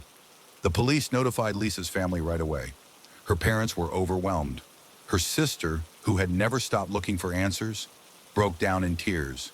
The discovery brought both closure and pain. At least they finally knew what happened. But the reality was more horrifying than anything they had imagined. News spread quickly through the neighborhood. People were in shock. Many had known the man for years, greeted him in passing, even borrowed tools from him. No one ever suspected that something this dark was hiding behind his quiet nature. Some neighbors cried openly, others couldn't believe what they were hearing. The man was arrested immediately, taken into custody while the backyard was still being searched. More officers arrived, cordoning off the area. It was no longer just a yard. It had become a crime scene, and possibly not the only one. During the interrogation, the man sat quietly, barely making eye contact. When asked if he knew anything about the body in the backyard, he didn't respond right away. Minutes passed in silence before he finally spoke. His voice was flat, without emotion. He admitted to everything, burying Lisa Porter in his backyard, wrapping her in the tarp, and digging the grave himself. There was no sign of remorse. He explained that it had happened during an argument that turned violent. He claimed it wasn't planned, but after it happened, he panicked and chose to hide the evidence. He never expected anyone to find out. He said the neighborhood was quiet, the house was tucked away, and no one ever came into the backyard. After he buried her, he continued with his life like nothing had happened. He went to work, paid his bills, mowed the lawn, and smiled at neighbors. His plan was to forget, to act normal so no one would question him. It had worked for years, but his secrets didn't stop at the backyard. As investigators searched his house, they found more disturbing evidence. In a locked drawer in his bedroom, they discovered old photographs, newspaper clippings, and pieces of jewelry that didn't belong to Lisa. The dates on the papers stretched back to the late 1990s. There were records of women who had gone missing, some whose cases were never solved. Investigators realized they might be looking at a serial offender who had hidden in plain sight for decades. The contrast was chilling. He had always been quiet, polite, and helpful. Neighbors described him as a normal guy. Some even said he was friendly, offering to help with yard work or lending tools when someone needed them. No one ever imagined what he was hiding behind closed doors. He didn't fit the image of a killer. He didn't raise suspicions. That's what made it more terrifying. He lived alone. No close friends, no family nearby. People thought he just liked his space, but now they saw the truth.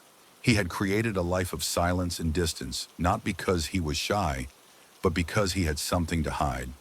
His calm behavior had been a cover, a way to protect the darkness he never planned to reveal. The trial moved forward quickly after the man's full confession. With the evidence found in his home and the remains discovered in the backyard, there was little room for doubt. In court, he sat without emotion as the charges were read. The jury took only a few hours to reach a verdict: guilty of murder, unlawful disposal of human remains. He was sentenced to life in prison without the possibility of parole. The family of Lisa Porter, who had spent years searching and waiting for answers, finally had some form of closure. Though the pain of losing her would never fully fade, knowing what happened and seeing justice served brought a sense of peace. The case sent shockwaves through the community. Neighbors who once waved at him from across the street now struggled with disbelief and fear. He had lived among them for years, hiding a horrifying secret just steps away from where children played and families gathered for barbecues. People began to question how well they really knew those around them. Some said they no longer felt safe in their own neighborhood. while others started looking at their surroundings with new eyes. A man who once seemed quiet and harmless had proven that appearances could be dangerously misleading. This case reminded everyone that danger doesn't always come with warning signs. Sometimes it hides behind polite smiles, trim lawns, and locked doors. In the quietest neighborhoods, in the safest towns, darkness can still find a place to settle. It was a chilling wake-up call to trust instincts and speak up when something feels off, no matter how small or strange it may seem. People were left wondering how many other secrets remained buried, unnoticed in plain sight. What other stories were never told because no one thought to look closer? Lisa's story became more than just a tragic case. It became a reminder of the hidden truths people sometimes carry and how they can live side by side with horror without ever realizing it. Stay aware. Trust your feelings. If something feels wrong, don't ignore it. And above all, hold close the people you love. Because in a world where some hide darkness behind everyday smiles, every moment of honesty, care, and connection becomes more important than ever. Story number 9. Rachel Monroe was a 28-year-old elementary school teacher who lived alone in a quiet, safe neighborhood. She had moved into her small home just a year earlier after a breakup, hoping to start fresh and build a peaceful life. Her days were spent helping children learn, and her evenings were usually quiet, filled with books, phone calls to her parents, or preparing for the next school day. She wasn't the type to party or draw attention. That made what happened on the night of May 16th even more unsettling. At exactly 10:46 p.m., the local emergency dispatch center received a short but chilling call. The voice on the line was soft, panicked, and barely audible. The words, "Someone's in my house," were followed by a shaky breath. Then, just silence. The line stayed open for a few seconds more, but nothing else came through. The dispatcher tried to speak, asking if the caller could hear them, but no reply came. Eventually, the call disconnected.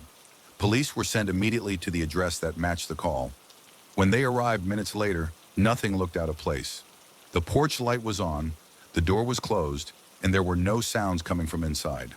Officers knocked and called out, but there was no answer. They forced their way in, expecting to find a crime scene or someone in need of help. Instead, they found something much stranger. Inside the house, everything looked normal. Rachel's purse was on the kitchen table, her phone was lying on the floor in the hallway, and her shoes were neatly placed by the front door. A cup of tea had gone cold on the coffee table. Her bedroom was tidy, and the back door was locked from the inside. There were no signs of struggle, no blood, no broken windows. It was as if she had simply vanished in the middle of her evening. Neighbors were questioned immediately, but no one had heard a scream, seen a stranger, or noticed anything suspicious. It was a calm night with no bad weather, and everyone had been inside their homes. Rachel's car was still parked in her driveway. Her keys were still in her purse. And yet, she was gone. The only clue was that terrifying phone call, her final known contact with anyone. Rachel Monroe was known for her soft-spoken nature and calming presence. She taught second grade at a nearby elementary school, where her students adored her. Parents often praised her patience and warmth, and she was the kind of teacher children remembered for life. Outside of work, Rachel enjoyed simple things: reading novels, gardening, baking, and walking in the park. She wasn't very active on social media and preferred quiet weekends to parties or large gatherings. She had recently come out of a long-term relationship and was slowly adjusting to life on her own. Her friends said she didn't seem bitter or angry, just focused on healing. Moving into her own place had been a big step, and she had filled her small home with plants, photos of family, and things that brought her comfort. Her neighbors described her as polite but private. She always waved and smiled, but didn't talk much beyond friendly greetings. She kept to herself, and no one had ever seen her argue or have trouble with anyone. Rachel stayed in regular contact with her parents, who lived a few hours away. She called them almost every night to talk about her day or ask for advice about classroom challenges. Her best friend Anna lived nearby and often visited her. They would watch movies or drink tea together, and Anna said Rachel seemed happy to have a peaceful routine. But something had changed just days before she disappeared. During one of their evening chats, Rachel mentioned something odd. She said she had been getting the strange feeling that someone was watching her. At first, she laughed it off, saying it was probably just her imagination.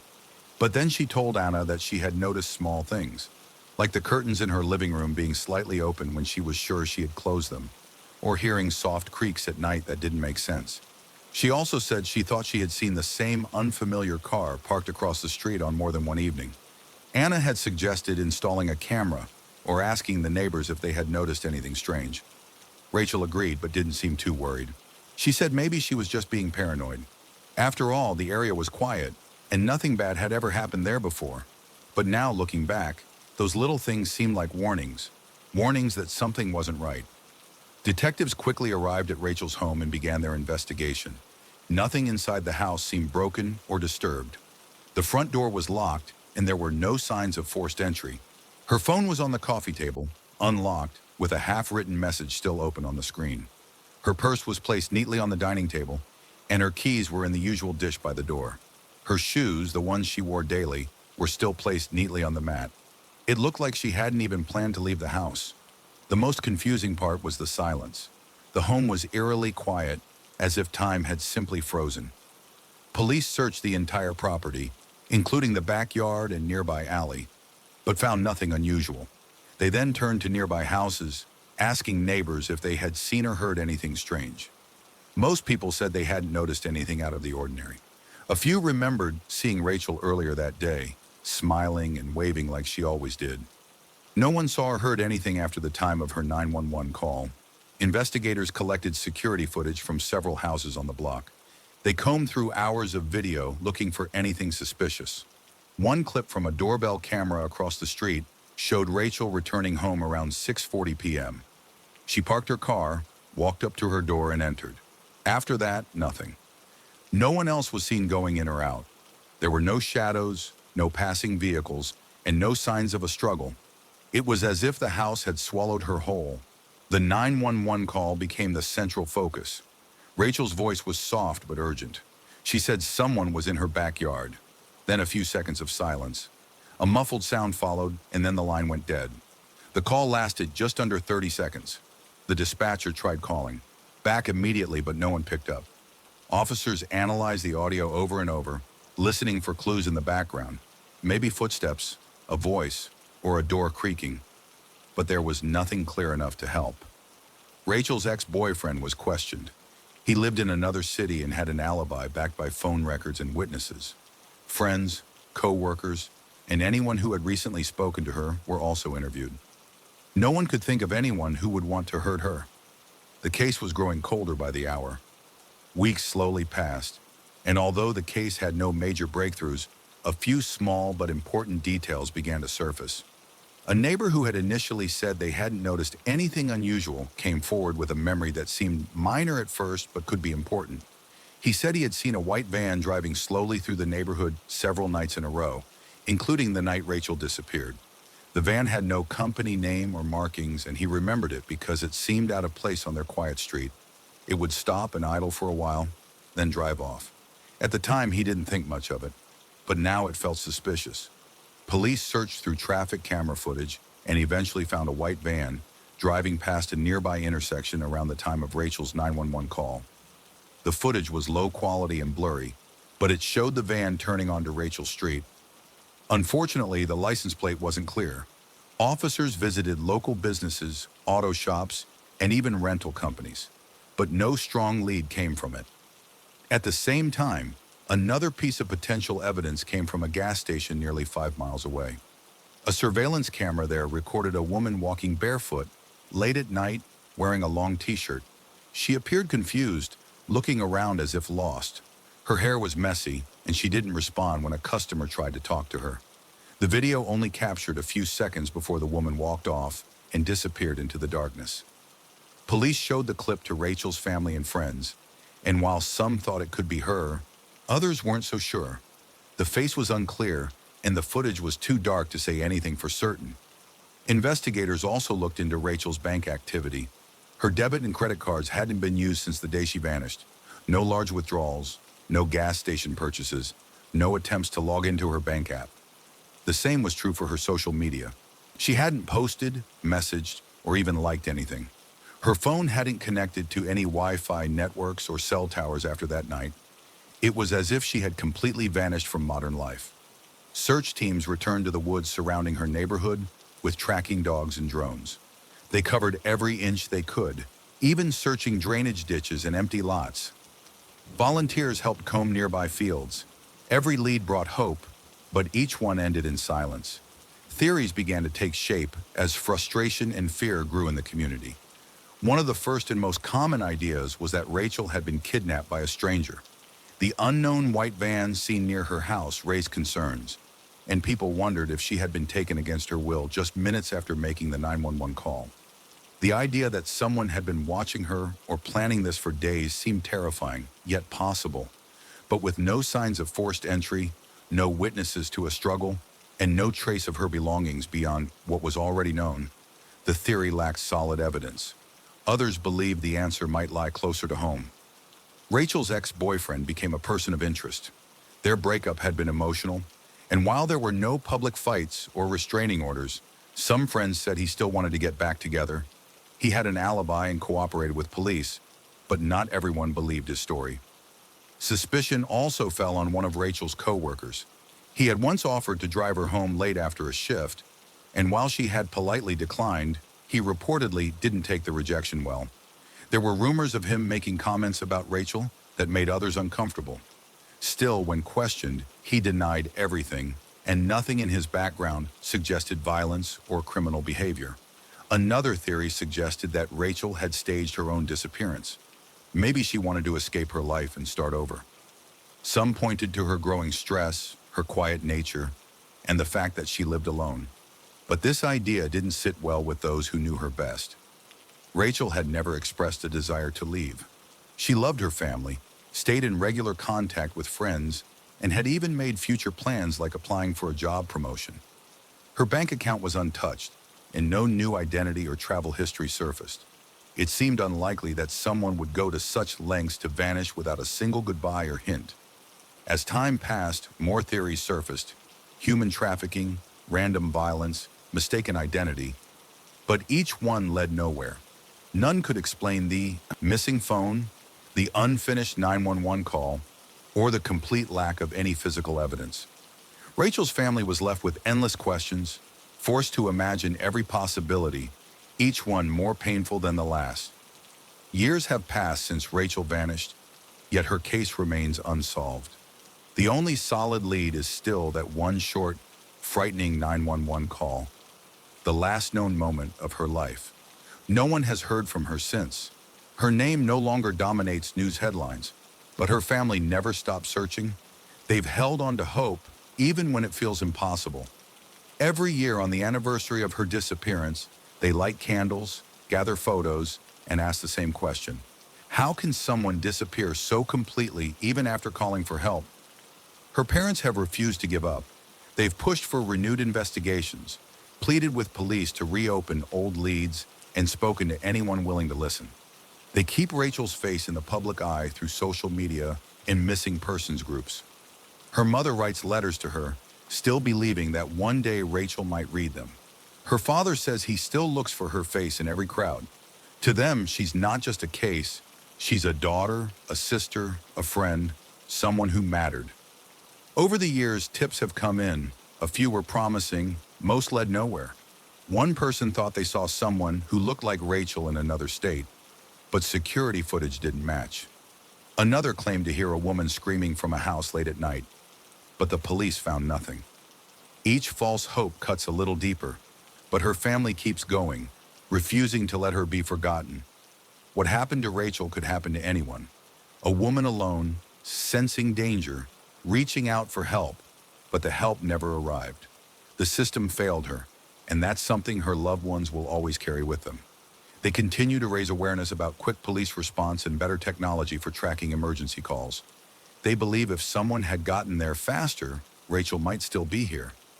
Rachel's story is a haunting reminder of how fragile safety can be. It shows how one moment, one decision, or one call can change everything. She called for help. She asked to be saved, but silence followed. If you ever see something that feels wrong, say something. Speak up. It could be the difference between someone coming home or vanishing forever. Story number 10. It was the kind of place where doors were left unlocked, neighbors waved from their porches, and people greeted each other by name at the local market. A small town that rarely made the news, known for its quiet streets and friendly faces. Nothing ever seemed to go wrong there. And when something did, it was usually nothing more than a flat tire or a missed delivery. Among the people who lived in this town was 29-year-old Lily Hartman. She wasn't a celebrity or anyone famous, just someone who smiled at strangers, volunteered at the library, and brought cookies to the elderly woman next door. Lily lived alone in a cozy house on the edge of town and worked as a part-time teacher. She had no known enemies, no dramatic relationships, and no history of trouble. Everyone who knew her said the same thing. She was kind, quiet, and dependable. The morning it happened, the sky was clear, and the breeze was gentle. Lily had gone out like usual, taking her daily walk along the wooded path behind her home. She always walked that same trail at the same time. It gave her peace, and it was a part of her daily routine. She was expected back by noon for a video call with her sister, but she never showed up. Later that afternoon, a hiker found Lily's body at the bottom of a small slope off the path. She had fallen, they said. It looked like she had slipped, hit her head, and died instantly. It was ruled an accident within hours. No signs of struggle, no visible evidence of foul play. The town mourned her sudden loss and tried to make sense of it. Flowers were left at her gate. Candles were lit. People cried quietly and moved on. But not everyone could move on. There were little things that didn't make sense. A bruise on her arm in a place that didn't match a fall, dirt under her fingernails. Her phone, which was found yards away, wiped clean of fingerprints. Her sister remembered something else. Lily had said she thought someone was following her. At the time, no one thought much of it. But what if everything they thought they knew about Lily's death was wrong? In the days following Lily's death, people tried to carry on with their lives. Her funeral was quiet, filled with teary eyes and whispered condolences. Some said she must have simply lost her balance. Others thought maybe she had been distracted or tripped over a root. But a few people, especially those who knew her best, couldn't let it go. Lily was careful, always alert, and not the kind of person who would stray off the path. Her sister Emma decided to dig deeper. She remembered a phone call just a week before the accident. Lily had sounded nervous, asking strange questions about privacy settings, home security cameras, and whether it was possible for someone to clone a phone. At the time, Emma assumed Lily had read something online that made her paranoid, but now those questions felt like warnings. Emma went through Lily's belongings, starting with her journal. At first, there was nothing unusual, just her thoughts about books, students, and her garden. But then about 2 weeks before her death, the tone changed. She mentioned a man in a dark jacket who always seemed to be nearby when she went walking. She wrote about hearing footsteps behind her and feeling watched through her windows. She even thought someone had been inside her home, though nothing was missing. The local police were polite but dismissive. They said there was no proof of anything suspicious. They reviewed the trail's security camera footage, but it was limited, and the only thing they saw was Lily walking alone. Still, Emma wasn't convinced. She remembered that Lily had recently installed a security camera near her back door. When she asked the police about it, they claimed it hadn't recorded anything useful. Emma asked for the footage herself. After some pressure, they handed it over. She watched it on repeat, searching for anything out of place. Then 2 nights before Lily died, at 2:47 a.m., a shadow moved across the edge of the screen. It was fast, barely a glimpse, but clearly not a raccoon or a cat. It was a person. The figure walked up to the door, stood still for a full minute, and then backed away into the darkness. Why didn't the police mention it? And who was that person? The official report claimed Lily slipped and hit her head, but some things just didn't make sense. According to the timeline, she was found around 7 a.m., but her smartwatch stopped recording her heart rate at 3:42 a.m. That meant something happened hours before her body was discovered. What was she doing out there in the middle of the night? She wasn't someone who went for late-night walks, and her friends said she had no plans to meet anyone. Her phone had been locked, but the tech experts hired by the family recovered fragments of deleted messages. The last text she sent was at 2:18 a.m., and it simply read, "I think he's back." The message was never delivered. Lily's shoes were another strange detail. She was found barefoot, but her shoes were located nearly 40 feet away, neatly placed side by side. If she had fallen by accident, why would her shoes be off? And why were there no drag marks or signs of her walking barefoot across the rough trail? Her feet were clean, which made it look like someone had moved her after she died. Her phone was also odd. It was found near her, but the screen was completely shattered, as if it had been stomped on. Yet the rest of her body had no signs of a struggle. It was as if someone had destroyed the phone on purpose. That, combined with the deleted messages, pointed to something darker than just an accident. A silver ring that Lily always wore was missing. She never took it off. It had been a gift from her grandmother, and she cherished it. It wasn't found at the scene, in her home, or with her other belongings. For the family, this was another clue, one that suggested someone had been close enough to take it. Emma brought these concerns to the authorities again, but they brushed them aside. Still, she didn't stop. She contacted a private investigator who had worked on cold cases before. He reviewed the police report, photos, and autopsy records. His first comment was that the lividity patterns, how the blood had settled in Lily's body, didn't match the position she was found in. This meant her body had likely been moved. Each clue pointed to something deeper. Someone knew what happened to Lily, and someone didn't want the truth to come out. The second investigation began with quiet determination. Unlike the rushed efforts of the first team, this time the approach was patient and methodical. Emma had managed to get support from a retired detective named Carl, someone known for digging deeper when others had given up. He went through every piece of evidence the original investigators had collected and noticed a few small things that didn't add up. When Carl requested access to Lily's clothes from the night of her death, something surprising came to light. On the inside of her hoodie, close to the collar, was a small tear. Around it were faint traces of what looked like skin cells, likely from someone grabbing her. The first team had overlooked it, marking the damage as wear and tear. Carl sent the sample for DNA testing. While waiting for the results, Carl went door to door around the area near the trail. At first, no one had anything new to share, but one older neighbor finally opened up. She admitted she'd heard shouting that night, around 3:30 a.m. At the time, she thought it was just a couple arguing and didn't want to get involved. But after learning more about Lily's case in the news, she regretted not saying anything sooner. The witness described a man's voice yelling angrily, followed by a woman's voice shouting, "Leave me alone!" The direction of the sound matched the location where Lily's body was found. This new information shifted everything. It introduced the possibility that Lily hadn't been alone that night. Then came another discovery.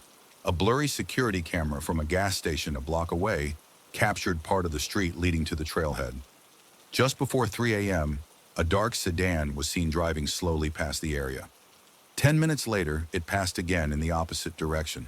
The timestamp aligned closely with the gap between Lily's last message and the moment her heart stopped. Though the footage wasn't clear enough to identify the driver or license plate, it was enough to suggest that someone had been watching or following her. With each new clue, the accident theory grew weaker. Too many signs were pointing toward foul play. The evidence didn't scream for attention, it whispered. But for those who were finally listening, the truth was beginning to speak. As the investigation moved forward, the focus turned to people closest to Lily. It's often the case that the answer lies not far from the victim's world. Detectives reviewed her phone records, old messages, and private notes.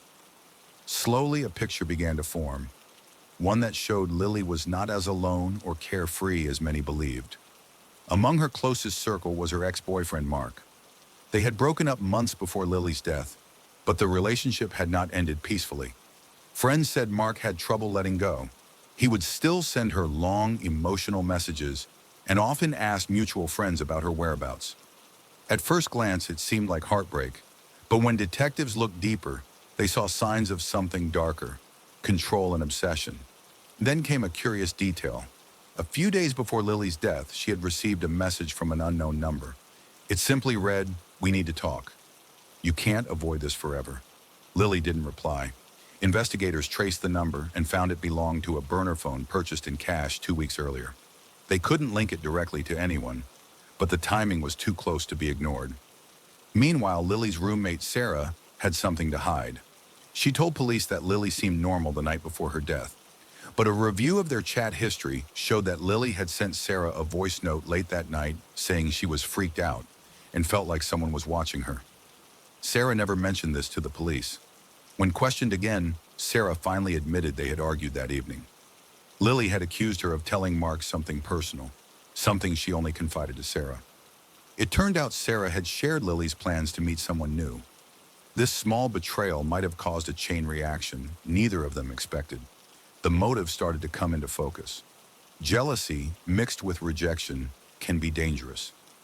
Mark had reasons to be angry, and Sarah's betrayal may have given him exactly what he needed: information and opportunity. Still, nothing was confirmed, but step by step, the walls were closing in. The image of a random accident was slipping away, replaced by a more personal, more painful truth. Someone close to Lily wanted her gone, and they almost got away with it. The arrest shocked the entire town.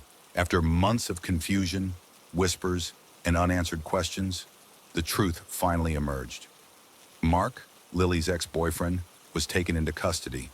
He had maintained his innocence from the beginning, even attending Lily's memorial and offering support to her grieving family.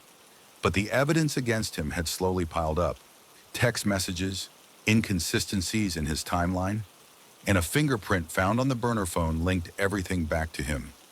It turned out that the night Lily died, he had followed her from a distance, watching her every move, waiting for the right moment to confront her. When questioned again, Mark finally broke down. He admitted to confronting Lily in a heated argument. He said he just wanted her to listen, but when she told him to leave her alone, something in him snapped. He didn't mean to go that far, he claimed, but the damage had already been done. The silence Lily left behind echoed louder than any confession ever could. As the truth spread, the town fell into disbelief. For a long time, people believed Lily's death was a tragic accident. The idea that someone they knew, someone who smiled at them in passing, had caused her death was difficult to accept. Some didn't want to believe it. Others were angry not just at Mark, but at themselves, for not seeing the signs earlier, for brushing off Lily's fears as just drama. Lily's family was caught in the middle of this emotional storm. They had spent months swinging between hope and heartbreak. The confirmation of what really happened didn't bring peace. It brought a different kind of pain. They now had answers, but those answers came with the unbearable weight of knowing Lily was betrayed by someone she once loved and trusted.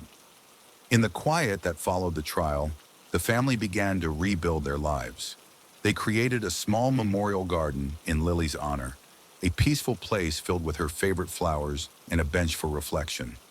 Her mother placed a small plaque there that read, "She loved deeply, and that love deserved to be safe." This case served as a painful reminder that danger sometimes wears a familiar face. It's not always a stranger in the shadows. Sometimes the darkness is already inside the room. Always look closer. Sometimes what looks like an accident is hiding something much darker.